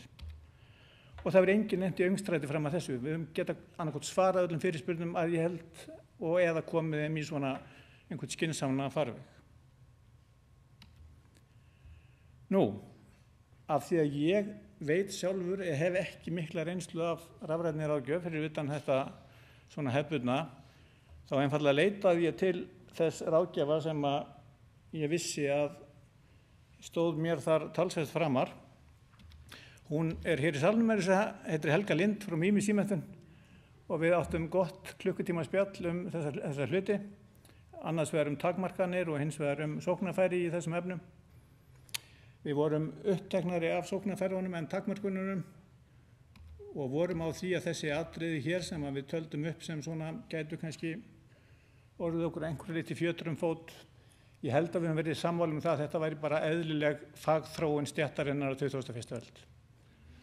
Og að öðru leiti ætla ég ekki að staldra við það, heldur fara yfir í sóknarfærin, það betra að vera í sóknin í vörn. Þar held ég að við höfum líka verið sammála það að svona fjölbreyttar leiðir í samskiptum sé eitthvað sem að hendi einfallega mörgum ráðþegum miklu betur. Það eru sannarlega ekki allir sem að leita að upplýsingum eða í einhverjum vangaveltum í sambandi við námastörf að leita að 40 mínútna samtali auglits á skrifstofu við ráðgjafa. Það held ég að blasi við. Fólk býður ekki lengi svars og við nálgumst fólk þar sem það statt, hvort sem að það með símann sinn í strætó eða iPadin á sólarströnd. Við vorum líka á því að þetta geti hugsanlega verið heppilegri leið fyrir okkur ráðgjafa. Tíminn nýtist betur, að hluta til vegna þess að samtölin verða kannski hnitmiðaðri og svo þetta eins og koma fram hérna áðan. Það líka einfaldara að deila mörgum hlutum rafrænt. Ólíkar aðstæður fólks kalla á fjölbreytt samskiptaform og fjölbreytilegri leiðir kannski en hinga til í samskiptum okkar við þá sem að leita ráðgjafar. Svo getur maður auðvitað að hugsa sér að við færum að skoða kosti á borð við svona stærri kerfi. Ég nefni CaraConnect sem dæmi bara því að það eitthvað sem við mörg okkar þekkjum. Og svo náttúrulega það sem að blasir við að eins og rosalega og ég gjarnan vildi geta staldrað við svona í kringum síðustu aldamót, þá bara framtíðin komin til að vera, það blasir við. Við förum ekki aftur í tímann. Nú, svo auðvitað það sem að ég líti á sem stærsta kostinu við þetta kerfi eins primitíft og það ennþá. Og það að hvert einasta erindi sem hefur borist að því gegnum vefinn, það tengist því sem að ég allavega hef alltaf trúað því að ætti að vera okkar meginsvið að auðvelda fólkið ákveða stefnu í námi eða starfi út frá eigin áhuga og styrkleikum. Öll þessi, maður vita hvað eru mörg erindi sem hafa borist, hafa tengst í einfallega vegna þess að fólki inn á næsta skref, það að skoða lýsingar á námi, það að skoða starfslýsingar, það að taka áhugakönnun, það að lesa sér til eitt og annað. Þannig að hvert einasta erindi sem best svona inn á okkar sviði, sem ég verð að segja meira en var það raunin þau 13 ár sem ég starfaði í grunnskóla. Þar voru erindin fjölbreytt, svo ekki sem ég hef sagt. Ég ætla að forða mér áður fyrir að tala meira þetta er mér mikið hitamál nefnilega. Þannig að tíminn sem betur fyrir á þrótum hvað það varðar. Ég held að þessi reynsla sem komin á ráðgjöfinni og næsta skref, hún geti verið vísir að einhverju meira. Þetta getur við notað alls konar leiðir og alls konar aðferðir. En ég held að ég verið að daðra eins við hugmyndina sem ég byrjaði á að nefna ráðgjafa miðstöðina. 98 hefði geta verið, þegar maður hugsaði hann alltaf sem svona húsinir í bæ þá, núna hugsa ég hana meira á rafrænum nótum, til þess að auka sýnileika fagsins, til þess að gera aðgengi allavega fjölbreytilegra, jafnvel betra, til þess að skýra boðleiðir frá þeim sem tekur við erindunum og til þeirra sem að sinna síðan málum að lokum.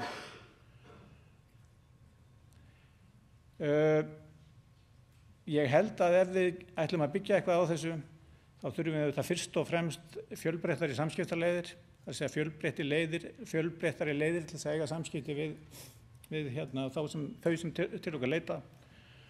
Og það þurfa ósköp einfaldlega fleiri að koma að því borði með okkur, því að ég veit að Fræðslumiðstöð atvinnulífsins tilbúin til þess að byggja þetta frekar upp, en það þurfa fleiri að stökkva á þann vagn með okkur. Takk fyrir mig.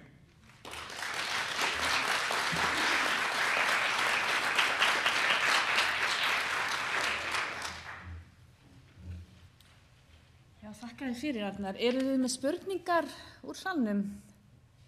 Já, Helga, gerð svo vel. Ég var að hugsa þessu, ég veit ekki eins og ekki svarlega. Þetta var einhver umræða menntamálastofnun, hefði verið að reyna að búa til einhver upplýsingatækni í staði fyrir námið í grunnskóla. Veistu eitthvað hvort það var eða hvað það stakk eða? Það verkefni sem kallast menntabrunnur og fyrir viku síðan þá áttum við fulltrúar næsta skrefs og Fræðslumiðstöðvarinnar og Menntamálastofnun og fulltrúar menntabrunns mjög góðan fund þar sem við ræddum svona samlegðar áhrif, skulum við segja. Þetta á viðkvæmu stigi, ég get ekki sagt meir það í bili. Það var önnur hönd sem að, já, Sofía. Sæll Arnar, takk fyrir þetta. Þetta var þetta var svona skýrt og knappt hjá þér, þetta er svona mikið upplýsingum við fáum orðum. Á korterið þá gett að gera margt. Heyrðu, mér langar svo að vita, vaknaði strax sem með spurning, erindin sem þú færð í þessu, að því mér varst áhugavert og sagði þetta verið meira minna utan skrifstofutíma, mér finnst það svo áhugavert. Er þetta beinlínis framhald á þjónustunni sem þú veitir á skrifstofutíma, skilur það sem er að koma eftir, eða er þetta annar hópur með aðrar spurningar? Ég sinni ekki hefbundinni ráðgjöf á skrifstofutíma, þannig að þetta er sjálfur sér allt utan þess. Nei, en það sem er að koma, meina ég, eftir skrifstofutíma, er það annar hópur? Er það unga fólkið eða er engin munur? Ég sé ekki alla mun á því, nei. Nei. Þeir eru alls konar erindi bara. Ég sé ekki, það eru langflest erindi sem koma utan skrifstofutíma, þannig að þau erindi sem koma á skrifstofutíma, ég svo sem ekki borðið þetta sérstaklega saman. Nei, en það sem ég er alltaf fyrir mér er hvort þetta sé í raun og veru annars konar þjónusta heldur en verið er að veita annars konar þjónusta eðlilega, hvort það sé annars eðlis þörfin sem kemur hann í gegn, eða hvort þetta er bara það sama. Ég hef ekki skoðað það sérstaklega, ég bara það er komin tíma á það að fara að taka þetta saman í eitt gott Excel-skjal og greina þetta allt betur. Já, þetta er svolítið forvunlegt. Takk fyrir. Já. Aðstofamaður minn hérna. Hæ, takk Arnar. Við langar bara að segja, varðandi þess að út að segja, Sofía, að ég held að þetta sé einmitt akkurat bara næstu í nákvæmlega sami hópurinn. Og þú veist, fyrirspurningar eru bara kannski öðruvísi að því leytinu til að þau eru bara í knappar í skilabóðum, þau eru skrifuð af því að þau keyrðu fram hjá auglýsingu eða þú veist, eitthvað gerðist akkurat þá sem var til þess að þau sáu kanal til þess að spyrja að einhverju sem þau voru væntanlega búin að hugsa. Munurinn er kannski sá að þeim sem koma og þeim sem gerir þetta svona er kannski sá að þeir sem koma eru búin að hugsa það lengur, eru búin að vera að velta því fyrir sér og taka skrefið að bóka einhvers konar viðtal. Skiljið þið? En sko fyrirspurningar og hugleiðingarnar eru að mínu mati bara sama. Já, þetta er góð spurning. Áður en ég kynni Jónínu þá verði ég að segja ykkur að þau voru bæði náttúrulega nemendur mínir, náttúrulega, þau voru nemendur mínir á 10. áratugnum. Og það er tvennt sem ég tengi sem svona sterka upplifun á því, semst á hnattvæðingunni og vef upplifun af þessari nýju tækni sem ég tengi við þau tvö. Og það var að Arnar kom ekkert hjá og þá hafður verið að tefla við mann í Tævan, sterkur þessu. Og upplifinu var þessi, hann þurfti að hætta, það var jarðskjálfti, en sko, það var heilum sólarhring síðar sem það komið fréttir í útvarpinu þennan jarðskjálfta í Tævan. Þannig að þetta var svona, fyrir mig allavega svona upplifun sko, vá, það er eitthvað, það eitthvað framfæri hérna, það eitthvað að breytast, eitthvað stort. Og svo var það Jónína að hún þegar hún var í námi, það var sko 95, að þá fór hún upp á Laufveg í námsgagnastofnun og fór þar í samband við eitthvað sem var kallað alnetið og það var ein tölvaðar eða tvær sem það var hægt að komast þar í samband. Þannig að það er kannski ekki skrítið að þau séu svona með fálmarana á þessari tækni var bara að koma þessu af. En þá vil ég kynna næsta erindi Jónínu Kárdal, en Jónína hefur starfað lengi í Háskóla Íslands, mest sem náms- og starfsráðgjafi en einnig við kennslu hjá okkur í námsbrautinni. Og hún hefur unnið að stefnu samþættingu, upplýsinga- og samskiptatækni fyrir námsbrautina og kennir þetta í náminu og tekið virkan þátt í norrænu samstarfi notkun upplýsinga- og samskiptatækni í náms- og starfsráðgjöf. Og núna hún ásamt sínu starfi sem náms- og starfsráðgjafi við NSHÍ, verkefnisstjóri Tengslatalks Háskóla Íslands sem samstarfsvettvangur Háskóla Íslands og atvinnulíf. Gjörðu svo vel, Jónína.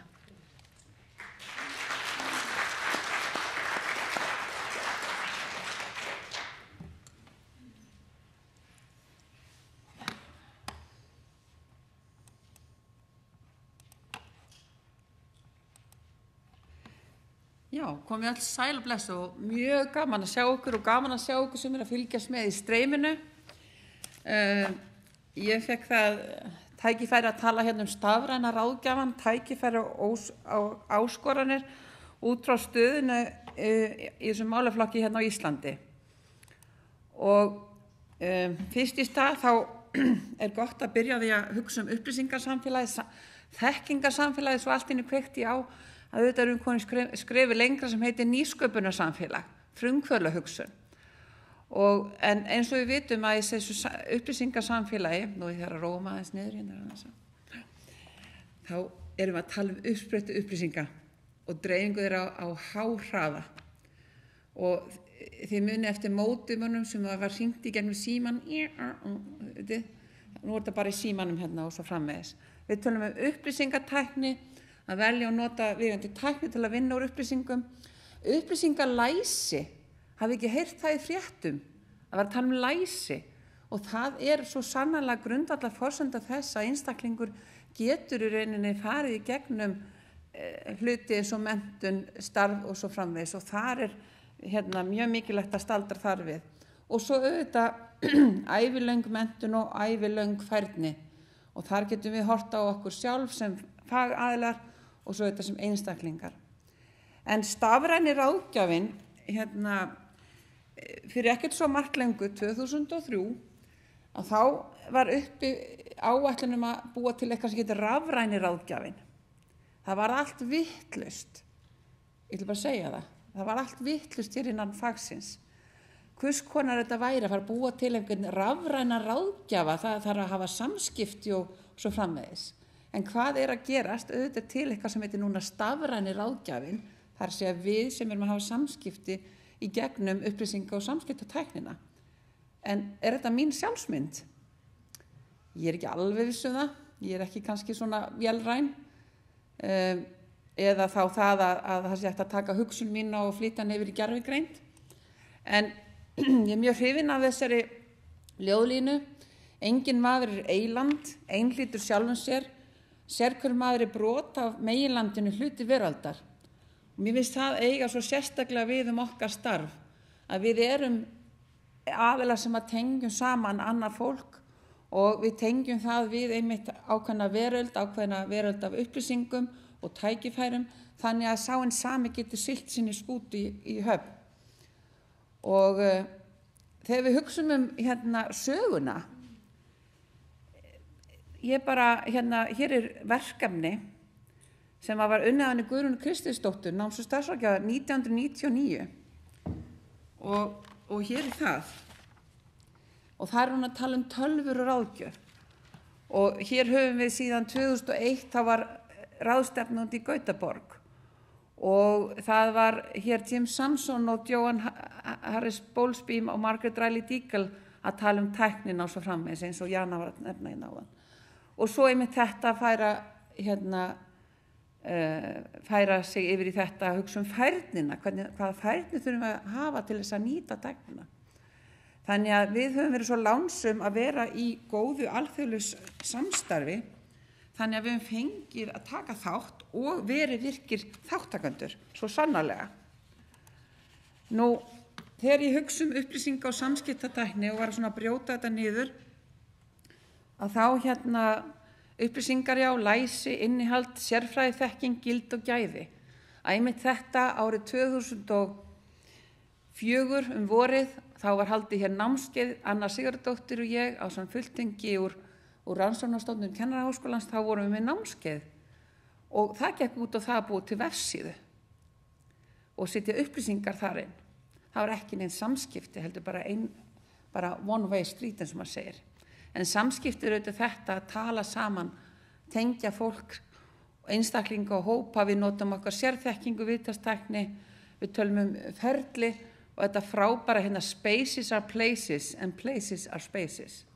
Þannig að rýmið okkar ekki skrifstofan eingöngu eða síminn, þetta bara hvað sem við viljum vera. Og svo verð ég að játa það að ég bara ádáldi erfitt með að höndla þessa tækni, einhver hraði og bæt og allt þetta, en ég bara vil nota þetta. Það ekki bara? Við þurfum ekki að vita allt, við þurfum bara að vita notkunarmöguleikana. En einmitt að interneti fram að þessu hefur verið þessi upplýsingalind fyrir okkur og áskorun okkar felst í því að breyta þessu úr því að vera aðgengja upplýsingum og notkun upplýsinga í það að láta þetta vera virku ferli. Þannig að við erum ekki eingöngu að miðla í einsleita átt, heldur í fram og tilbaka og svo eins og Jana benti á þetta sem er sameiginlegt, þetta kollektiv. Hver eru áhrif upplýsing- og samskiptatækni á starf náms- og starfsráðgjafa? Þetta er svona það sem að ég taldi upp að við þurfum að hugsa okkar hlutverk upp á nýtt og við þurfum að hugsa vinnuaðferðin okkar, ráðgjafaraðferðir, samskiptamátt og stíl, orðfæri og orðalag. Við verðum að eiga orðfæri yfir þetta þegar við erum að nota upplýsing- og samskiptatækni. Og þetta jafnvel bara hrein viðbót. Og sjónarhornið okkar það að einmitt þetta, það ekki skrifstofan, það ekki rauntíminn, það getur verið synkronis og asynchronis, það getur verið það að þetta hangi upp á Facebook síðan okkar. Jú, við erum að miðla upplýsingum, hraðin alveg gífurlegur, en við getum samt hægt á okkur. Og það skiptir mjög miklu máli að íhuga gæðavísa í ráðgjöfinni, að við sem að veita faglega ráðgjöf. Þannig að ég var að hugsa einhverja svona ráðgjafajöfnu, að erum að missa eitthvað út úr ráðgjafajöfnin okkar við það að bæta við upplýsing- og samskiptatækni. Verður þetta jafnt eða einhver halli í plús eða mínus? Ég get ekki svarað því núna. En að því ég hef haft þetta frábæra tækifæri til þess að kenna meistaranemum sem að sitja þarna, að hvernig námið að undirbúa verðandi náms- og starfsráðgjafa til þess að mæta til leiks í samtöku UST. Og það náttúrulega vísa ég á hæfniviðmiðin, að það eru greinilega tengingar við okkar fag, okkar kenningalega bakgrunn og svo takast á við ný úrlausnarefni í breyttu samfélagi og breyttu þjóðfélagi. Og mér langar að benda á þetta vinnur að framgangi náms- og starfsráðgjafar í samfélaginu og beiti sér sem málsvari ráðþega. Það þetta eitt mjög mikilvægt hlutverk. Hæfnin, að það þessi áskorun í rauninni að samþætta þekkingu og reynslu. Og það það sem við höfum verið að reyna að gera, Lísa María Kristjánsdóttir og ég í náminu, að hafa þessa svona svolítið jafnt, að hafa kenningalega bakgrunn ásamt því að hafa hagnýtingu í náminu þegar þau eru að prófa sig áfram. Og svo þetta að kalla á gagnrýna hugsun gagnvart því sem nýtt auðvitað, vega og meta gildir í félagslegu samhengi. Hér ég stoltur kennari. 8. febrúar þá var verkstæði og ég kastaði út þessar áskorun til þeirra að búa til infograf. Og þau áttu að taka, það var einhver áskorun í skóla og svo framvegis og þetta kom út hjá einum hópnum. Þetta var gert á svona 2 tímum. Geggjað. Þetta var næsta. Settu þú þig markmið. Þannig að þarna verið í þessum tíma voru þau að beita sinni þekkingu í faginu og yfirfæra það á þann hátt að sagt að miðlaði og miðlaði þann hátt að það höfði til hópa á til dæmis samfélagsmiðlum. En mér langar líka að segja það hvað meistaranámið hefur gefið okkur það er íslenskar rannsóknir á sviði upplýsing- og samskiptatækni og íslenskar rannsóknir forsendur framfara. 2011 þá skrifaði Álfhildur Eiríksdóttir þessa ritgerð rafræna náms- og starfsráðgjöf á Íslandi og viðhorf og reynsla íslenskra náms- og starfsráðgjafa. 2015 þá skrifaði Lísa María Kristjánsdóttir möguleika rafrænnar náms- og starfsráðgjafar á Íslandi og svo nú nýverið komin út þessi ritgerð Hildar Mistar Pálmadóttur samfélagsmiðla væri það besta leiðin til að ná til sem flestra. Og mig langar að kynna hér nýtt hugtak. Íslenskt orð. Jana, are you looking at the screen? Yes. Við erum búin að þýða þetta hugtak co-careering og Hildur Mistar að nota það í sinni meistararitgerð og þarna fór fram frábært samstarf á milli okkar sem stóðum að ritgerðinni og þetta Hildar og svo Árnastofnunar Áslaugar Þorbergsdóttur.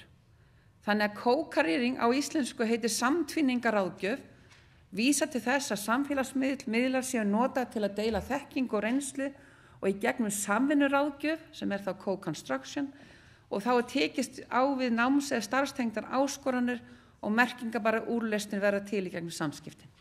Mér finnst við ættum að klappa fyrir þessu. Já. Jæja, tækifæri áskoranir. Út frá notandanum og samfélaginu, varðandi þetta nota UST, þá auðvitað viljum við auka aðgengi að upplýsingum og þjónustunni. Þannig að einstaklingurinn hann styrkist og geti byggt upp sinn náms- og starfsferil.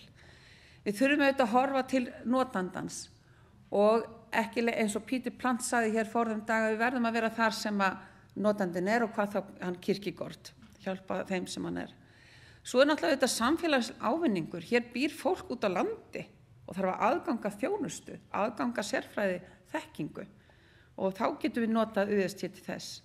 Út frá náms- og starfsráðgjöf og náms- og starfsráðgjafa, já, að það mætti halda við haft samráð, það skal tekið fram og það var ekki. En mér finnst að það bara komið að framkvæmdinni, við erum í miðri byltingu, þannig að það verður að fara að framkvæma stefnu í náms- og starfsráðgjöf sem var gerð 2015, hún alveg kýrskýr.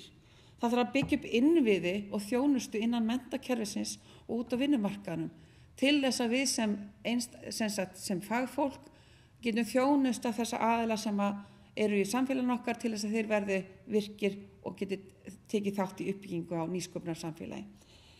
Við verðum auðvitað að dansa eða labba, ganga í takt við breyttar áherslur og líka bjóða upp á samstarfsþvert á samfélagið og stofnanir og það auðvitað í gangi og svo fyrir okkur sjálf sí- og endurmenntun í takt við þarfir einstaklingsins og samfélagsins. Það mætti halda ég hef ekki verið verslu og lært vélritun, þannig að, jæja. En tækifæri áskoranir, ég veit að tíminn að renna út, en ég verð að sýna ykkur hérna eitt. Og, já. Hæ, ég heiti Nanna og ég náms- og starfsráðgjafi. Hæ, og ég heiti Hildur og ég félagsráðgjafi og saman erum við hluti af 4 manna nemendaþjónustuteymi Menntaskólans á Egilsstöðum. Við höfum sem sagt tekið samfélagsmiðla markvisst í okkar þjónustu og langar til að segja ykkur aðeins betur frá því. Þegar við byrjuðum að vinna hérna saman við Hildur fyrir árið síðan, já, þá var kannski okkar upplifun svolítið svo að fólk vissi ekkert endilega af nemendaþjónustunni eða hvað hún gerði og ef nemendur þó vissi það, þá voru þeir að minnsta kosti ekki að nýta hana, eða megin þorrið þeirra að minnsta kosti.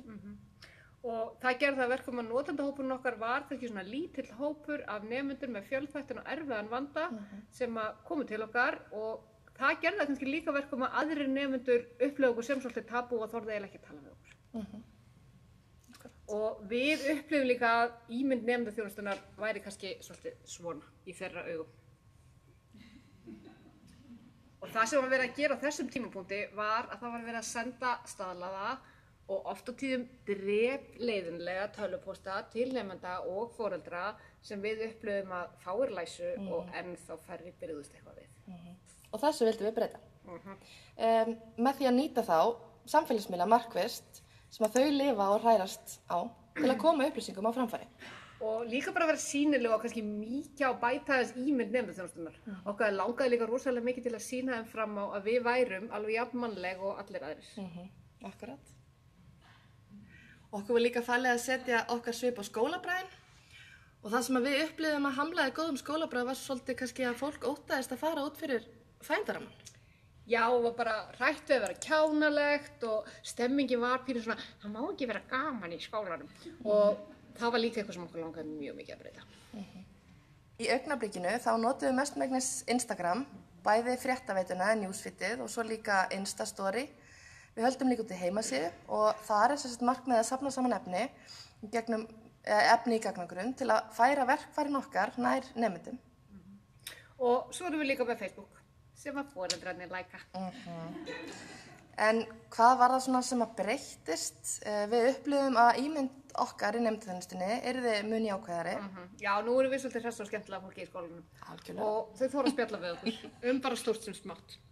Þau verðast líka upplýstar það sem í boði og þau fylgjast mjög vel með miðlunum okkar. Já, þau þóra líka bara frekar að leita eftir þjónustu fyrst okkur. Og okkur fyrstu líka að vera að koma fyrr, heldur en þegar allt er komið í steg. Já, og við upplifum líka að við náum kannski betur til ákveðins hóps sem var ekkert og ekkert endilega að koma til okkar eins og bara fjarnema og bara foreldra sem virðist vera að meðtaka það sem við erum að senda út til þeirra núna. Takk Jónína fyrir að sýna miðlunum okkar svona áhuga eða Instagraminu. Þetta var óvart. Og svo langar okkur bara til að hvetja ykkur til að prófa okkur áfram. Við erum engir samfélagsmiðla snillingar. Og ef ykkur vantar aðstoð þá bara leita til nemenda. Þeir kunna þetta. Ef einhverju gera það þá er það þeir. Þannig að bara takk fyrir okkur. Fylgist þið með okkur á Insta og öllum hinum stöðunum. Já, Menntaskólinn EGS á Instagram. Sjáumst. Góða kveðju Insta. Bye. Þannig ég þakka þeim stöllum kærlega fyrir. En að lokum að þá hver er sjálfsmynd náms- og starfsráðgjafans í stafrænum heimi? Er hann þessi? Og ég steig ákveðið skref út fyrir minn þægindaramma í dag. Komið með avatar. Þannig ég þakka okkur kærlega fyrir.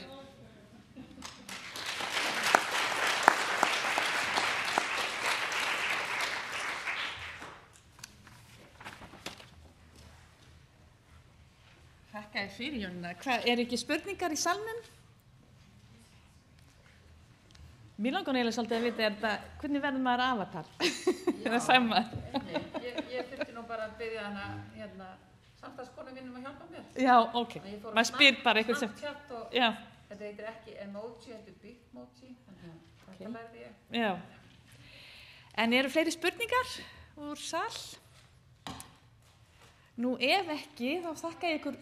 Fyrirgefðu Helga, já, ég sá þig ekki. Já, allt í lagi. Já, þar ég svona. Já. Takk fyrir þetta, Jónína. Ég tók glósur. Mjög skemmtilegt. Það sem ég er að staldra við er í raun tvenns konar. Það er annars vegar þetta hvernig við ætlum að koma okkur í gang og þá innvikla það inn í námið.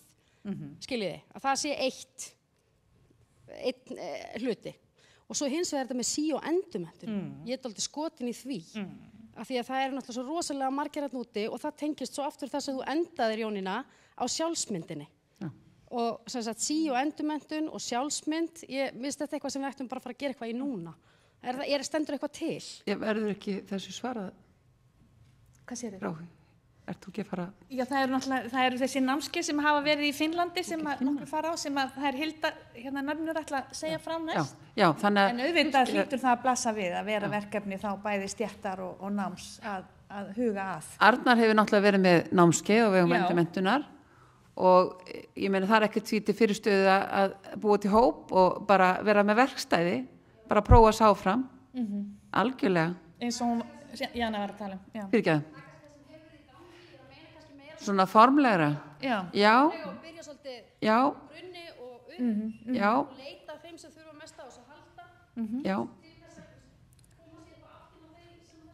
á Egilsstöðum einmitt, já. Já. Ég held að að því við erum svona vel tengd, höfum hana Jönu og fleiri í Danmörku og Svíþjóð alls staðar, að það örugglega að búa til eitthvað. Þannig að það bara spurningum að setjast niður og búa til smá plagg og bara do it, just do it. Já. Já, góð ábending. Þá þakka ég ykkur kærlega fyrir og bið þá Hildi Ingólfsdóttur og Hildi Mist Pálmadóttur. Þannig hún, já. Gjörðu svo vel að koma hérna upp og, og klapp fyrir þessu.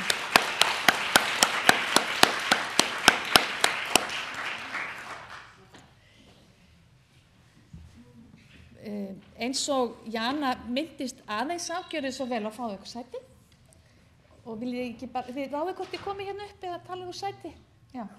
En eins og Jana myndist á hérna áðan að þá hafa undanfarin 4 ár verið námskeiði í Vatnsskeiðaháskóla og við höfum verið, og Sigríður Einarsdóttir, hún hefur stýrt Norðbrússamstarfið þar sem nemendur hérna hafa geta farið og það eru ábyggilega fleiri hérna í salnum með það ekki sem hafa verið, allir allavega, eru fleiri hérna sem og þið, einmitt, það eru hérna nokkrir í salnum sem hafa líka verið, en ykkar verkefni núna og hafi svona 5 mínútur í það, má alveg vera styttra.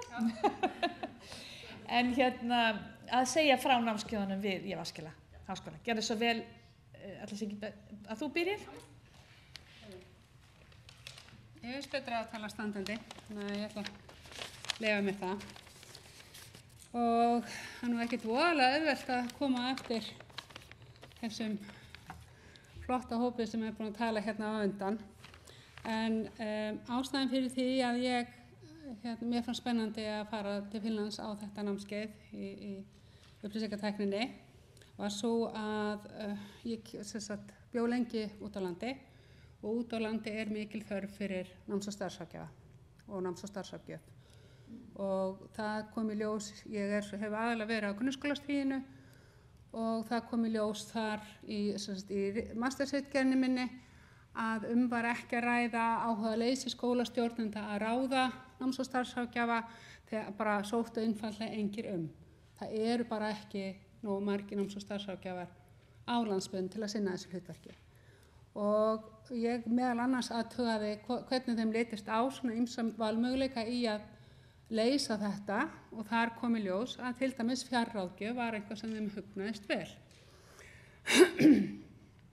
Sjálfsmyndin mín varðandi upplýsingatækni afskaplega lítil. Ég með ágæti sjálfstraust en þar svona flexaði ég svolítið. En maður getur lært flest, ef maður ætla að segja það.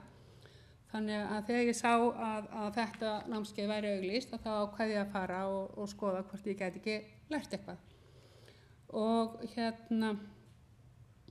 Og við fórum hana 2 stöllurnar úr mínum árgangi, ég og Lítja sem hana líka, til sæl. Og þetta kom mér svolítið á óvart námskeiðið. Það var sem sagt, ég held að ég kæmi bara og svo fengi ég bara fullt af öppum og yrði bara í tölvunni og myndi læra á öll þessi rosalega flottu forrit og yrði bara tæknitröll þegar ég bara færi heim. Og vissulega vorum við að vinna með ýmis öpp og tæki og chat og hvað þeir gerir Danmörku og þess áttar. En ígrundunin sem að fylgdi námskeiðinu skipti gífurlega miklu máli fyrir mig persónulega að tapa sér ekki í tækninni og eins og Jónína sagði áðan.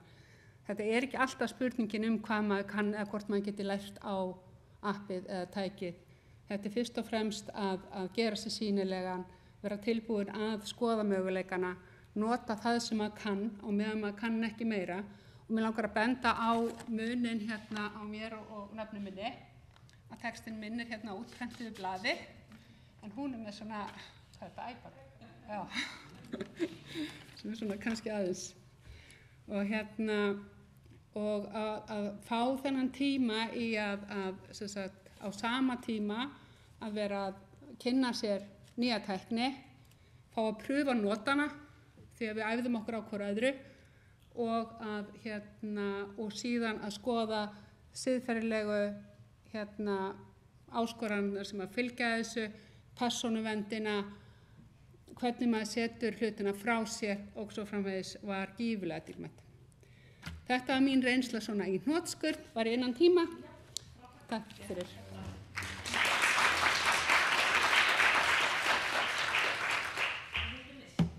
Já, Hildur Mist. Og ég nefni á öðru ári náms- og starfsráðgjöf, en ég fór sem sagt, á námskeiði í Vaskilað í Finnlandi núna í ágúst síðastliðnum. Og það var kannski ekki fyrir en eftir á hvað ég áttaði mig á því hvað ég lærði eiginlega ótrúlega mikið á þessu námskeiði. Og það sem mér ég hafði mikinn áhuga á upplýsinga- og samskiptatækni bara frá því snemma ég byrjaði í náminu og fannst svona kannski vanta meiri áherslur inn í námið að fá aðeins að kynnast þessu.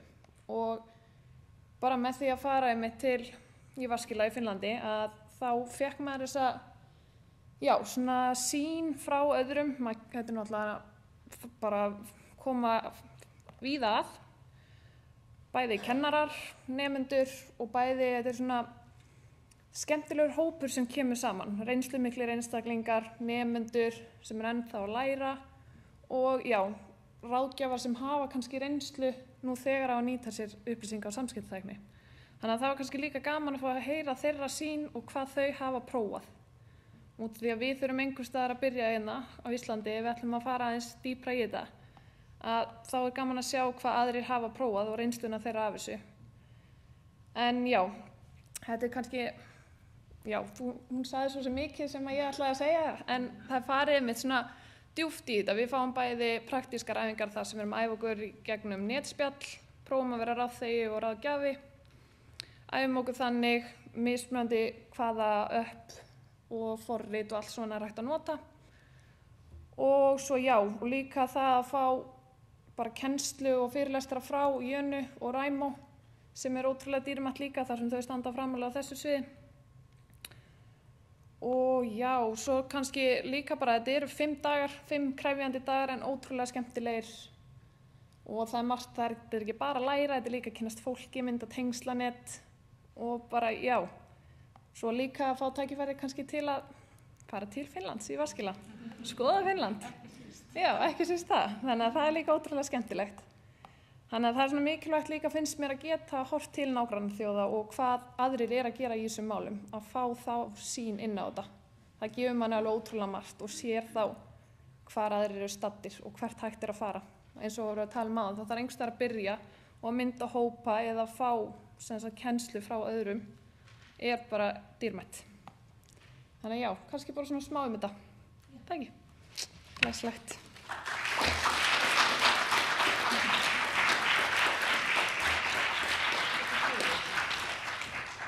Takk ykkur fyrir. Ég myndi kannski vilja koma því að við verðum kannski svona 10 mínútur fram yfir tíman af því að við höfum svona mínúturnar hafa safnast upp og núna er klukkan 3:15. Það var gefin hálftími í pallborðið. En ég vil þá bjóða ykkur sem hafi verið svo elskuleg að vilja koma til okkar og eru hvert fyrir sig fulltrúi ýmissa aðila að koma hér upp og ég kynni ykkur svo þegar þið eru komin upp. Gerið þið svo vel.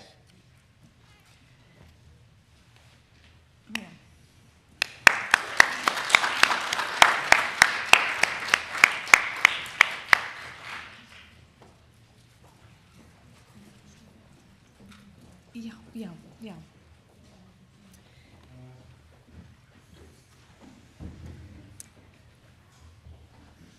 Þannig að hold your horses eins og Jónína myndi segja við þessar aðstæður. Við verðum svona 10 mínútur fram yfir. En ég vil þá bjóða ykkur öll velkomin hjartanlega og ef ég kynni þá frá hægri, það er Elisabeth Brynjarsdóttir frá Stúdentaráði og Ólafur Hjörtur frá samtökum framhaldsskólanemenda. Var það Hrafn? Nú, já, ok. Hvað segirðu? Er ekki 2 Ólafur? Jú, nei, það er ekki, nei, það er allavega... Já, þetta voru alveg svo margir aðilega fyrirgefið. Ég ætla bara að fara í textan Já, það var á tímabili, en núna er það Eyjólfur Guðmundsson sem er á eftir Davíð Þorláksinni frá samtökum atvinnulífsins, síðan Eyjólfur Guðmundsson frá skólameistarafélaginu og svo Eyrún Valsdóttir frá Alþýðusambandi Íslands kemur hérna í stað Drífu sem valt við látin akkurat í dag. Hún hélt einmitt Drífa að það gæti farið svo. En ég vil beina því annars vegar til ykkar að kveikja og slökkva á mikrofónunum, þar að segja hafa það ekki allir í gangi í einu. Já, og svo í öðru lagi þá var ég nú með spurningar fyrir ykkur, en ég ætla bara að byrja þá hægra megin frá á ykkur fulltrúum nemenda. Að það annars vegar hvernig þið sjáu fyrir ykkur ráðgjöfunám og störf gæti farið fram með þessari nýju tækni og á samfélagsmiðlum, svona eins og hefur verið til umfjöllunar hérna. Og eftir að hafa hlustað á erindi hver teljið þið að næstu skref gætu verið í þessu. Og svo örugglega eitthvað fleira, þannig gjörðu svo vel, Elisabeth. Ég held ég standi hérna bara þá. Heyrist, núna kveikt á þessu, ekki? Jú. Glæsilegt. Sælöll, takk fyrir að fá mig. Ég svo skrítið að tala við hópa fólki sem að sérhafa sig í þessu og ég ekki að sérhafa mig í þessu, en ég svona satt aftast og var að hlusta á erindin og svona reyna að endurspegla mig aðeins í því. Ég sjálf hjúkrunarfræðingur, þannig að mjög mikið af mínum samskiptum fara fram einmitt við skjólstæðinga og ráðgjöf og svona, þannig að ég var svona aðeins að reyna að spegla mig í þessu til þess að átta mig á hvað ég get núna ráðlagt. En ég líka forseti stúdendaráðs Háskóla Íslands og við stúdendar erum stanslaust að berjast fyrir því að tæknin endurspeglist betur til dæmis í kennsluháttum og þjónustu í Háskóla Íslands. Og svona það sem ég vil kannski byrja að nefna að öll svona umræða í kringum tækni, mér finnst einstaklingar og svona ráðstefnir eiga til að ofhugsa þetta kannski svolítið og flækja málin fyrir sér, verða svolítið hrædd við breytingar og alls ekki samt stemmingin sem ég finn hérna í dag sko, en bara svona þegar ég hef rætt þetta við fólk að það kom, þá einhvern veginn fer fólk strax í vörn sko, varðandi tækniframfarir að mínu mati. Það hefur svona almennt verið eins og við erum, ég hitti stúdentafulltrúa sem var fyrir 20 árum með eitthvað í stúdendaráði daginn og við erum ennþá að berjast fyrir sömu hlutunum sem varða tækniframfari og við erum komin ennþá lengra samt í dag. Þannig að það svona margt sem ég held að við miklum svolítið fyrir okkur, sérstaklega varandi það til dæmis að vera aðgengilegri. Ég held að rosa margir svona kannski stoppi aðeins og bremsi sig af þar, hugsi bara svona einmitt, tækni, aðgengileg eftir vinnutíma, ég vil ekki vera að vinna of mikið eða taka tíma frá mér, en ég held að það hafa komið mjög vel inn á það áðan að þú svarar bara fyrirspurnunum á skrifstofutíma, þú ert ekki að taka með þér samt heim, það hægt að setja stopp við þetta, nemendur þurfa mikinn aðgengileika í dag, það bara svolítið þannig og við í starfi okkar á skrifstofu stúdendaráðs erum að svara fyrirspurnum allan sólarhringinn liggur við og en maður getur alveg takmarkað við skrifstofutíma og eins og þau segið þau kannski sjá einhverja auglýsingu einhver staðar og segja já ég ætla að senda inn erindi að þá eru þau með því að gera þetta aðgengilegra svona í gegnum tækni erum við að geta þjónust að miklu stærri hóp held ég en einmitt eins og var komin inn á punktur áðan að þau sem mæta kannski og bóka tíma eru búin að hugsa í svolítið langan tíma, eru kannski með svolítið svona sértæk vandamál sem þau vilja fá aðstoð með. Þannig að ég held að tækni geti opnað á allt öðru grundvöll og svo varðandi bara svona samskipti. Ég heyri að það eitthvað sem þið leggja mjög mikið upp úr, bara skiljanlega þar sem þið eru ráðgjafar, en mér finnst þetta mjög áhugavert út af því að ég rosa mikið, ég að starfa sem hjúkrunarfræðingur meðfram stúdendaráði hjá frú Ragnheiði, sem skaðaminnkunarþjónusta hjá Rauða krossinum og þar fáum við alls konar fyrirspurnir gegnum Facebook og það ótrúlega fyndið að ekki verna, við erum að reyna að beita svona samtalstækni eins og áhuga hvetjandi samtali og eitthvað svona í gegnum Facebook, en það hægt. Þú veist, eins og að spyrja opinna spurninga, spegla það sem þau eru að skrifa til okkar og eitthvað svona, sem mjög fyndið, en þú veist, þetta bara þróast svolítið þannig, sko. Þannig ég held að, sko, svona mín eða svona mín hugsun, svona þegar ég seti hérna allavega bara vera óhrædd við að taka á slaginn, prófa þetta, svolítið svona effekt, prófa þetta og það var það sem þær frá ME voru að segja, að ef þið vitið ekki alveg hvað að gera, tala við okkur stúdentana út af við þrýfumst í þessu, við vitum, þú veist, að Snapchat til dæmis að deyja út og Instastories að taka við, samt finnst mér háskólinn vera ennþá að leggja mjög mikla áherslu á Snapchat, þú veist, það alls konar svona, bara vera óhrædd við að tala við okkur líka, ég líka í fullri vinnuskiljiði við að pæla í þessu og hvernig við getum aðstofað nemendur, sko. En þetta rosa góða framfarir, tæknin eykur aðgengi og þar að leiðandi jafnrétti fyrir nemendur utan á landi, fyrir nemendur sem eiga erfitt með að komast upp í skólan og svo framvegis. Þannig að þetta bara ótrúlega áhugaverð samræður. Bara takk hérlega fyrir að bjóða mér. Já, takk. Gjörðu svo vel, Ólafur Hrafn. Fyrir það. Ég er Ólafur Hrafn, ekki Ólafur Hjörtur, þannig að sé alveg á hreinu. En ég var formaður í sambandi íslenska framhaldsskólanema og ég vil eiginlega bara taka rosalega vel undir með honum Arnari með að vera með erindi sem berast utan skrifstofutíma. Við erum að sjá að krakkar í dag, til dæmis nemendur sem að fara úr grunnskóla yfir í menntaskóla, eru einungis á Instagram og fleira og eru náttúrulega bara í skóla á sama tíma og foreldrar eru í vinnu og eru þá ekkert sérstaklega mikið að beita sig fyrir því að hafa samband í síma eða eitthvað svoleiðis. Þegar það kemur að óvenjulegum spurningum námsbrautir, þá er ég náttúrulega að tala meira þá sem að fara yfir í menntaskóla. Við sjáum til dæmis að, eins og hún talar hún Elisabeth, að Instagram orðin rosalega stór hluti af samfélagsmiðlum í dag.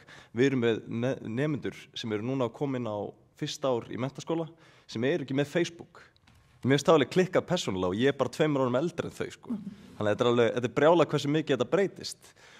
En síðan kemur náttúrulega önnur hindrun þar sem er aðgengileiki í, þú veist, þau eru til dæmis með Pages Manager á Facebook, þar sem að þau gefst tækifæri á að flokka og svara skilabóðum á Facebook á sama hátt og tölvupósta, en það er ekki í boði á Instagram. Þetta er samt þjónustur í eigu sama fyrirtækis. Þannig að það er svona örugglega hindrun fyrir þau fyrirtæki og ástæðan á bakvið þau svara ekki fyrirspurnum á þessum miðlum. Allavega frá mínu sjónarhorni, sko. En ég held að það sé mjög góð framfæri að vera með þjónustur eins og Arnar talaði það sem að gefst tækifæri að hafa sambandi gegn netspjall á óvenjulegum tímum og meira segja bara skilja eftir fyrirspurn sem hægt að svara seinni tíma meir. En ég veit líka að krakkar ekkert endilega í tölvupóstum eða Facebook eða eitthvað svoleiðis. Þannig að þarf að finna einhverja leið til þess að ná sambandi við þeim á Instagram og öðrum miðlum. Og þú veist, svör við óvenjulegum spurningum, það er líka mjög gott. Betra upplýsingaflæði er eitthvað sem þarf að skoða líka. Við erum með gamlar heimasíður hjá MR og eldri skólum og fleira og það eru upplýsingaflæði alltaf bætast og ég held að sé alltaf réttur braut. En ég held ég hef ekki mikið meira að segja. Já, takk fyrir þetta. Takk fyrir mig. Já, takk.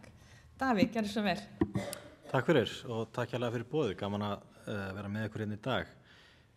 Fyrirspurningin stýraði hvernig maður sér þetta fyrir sér.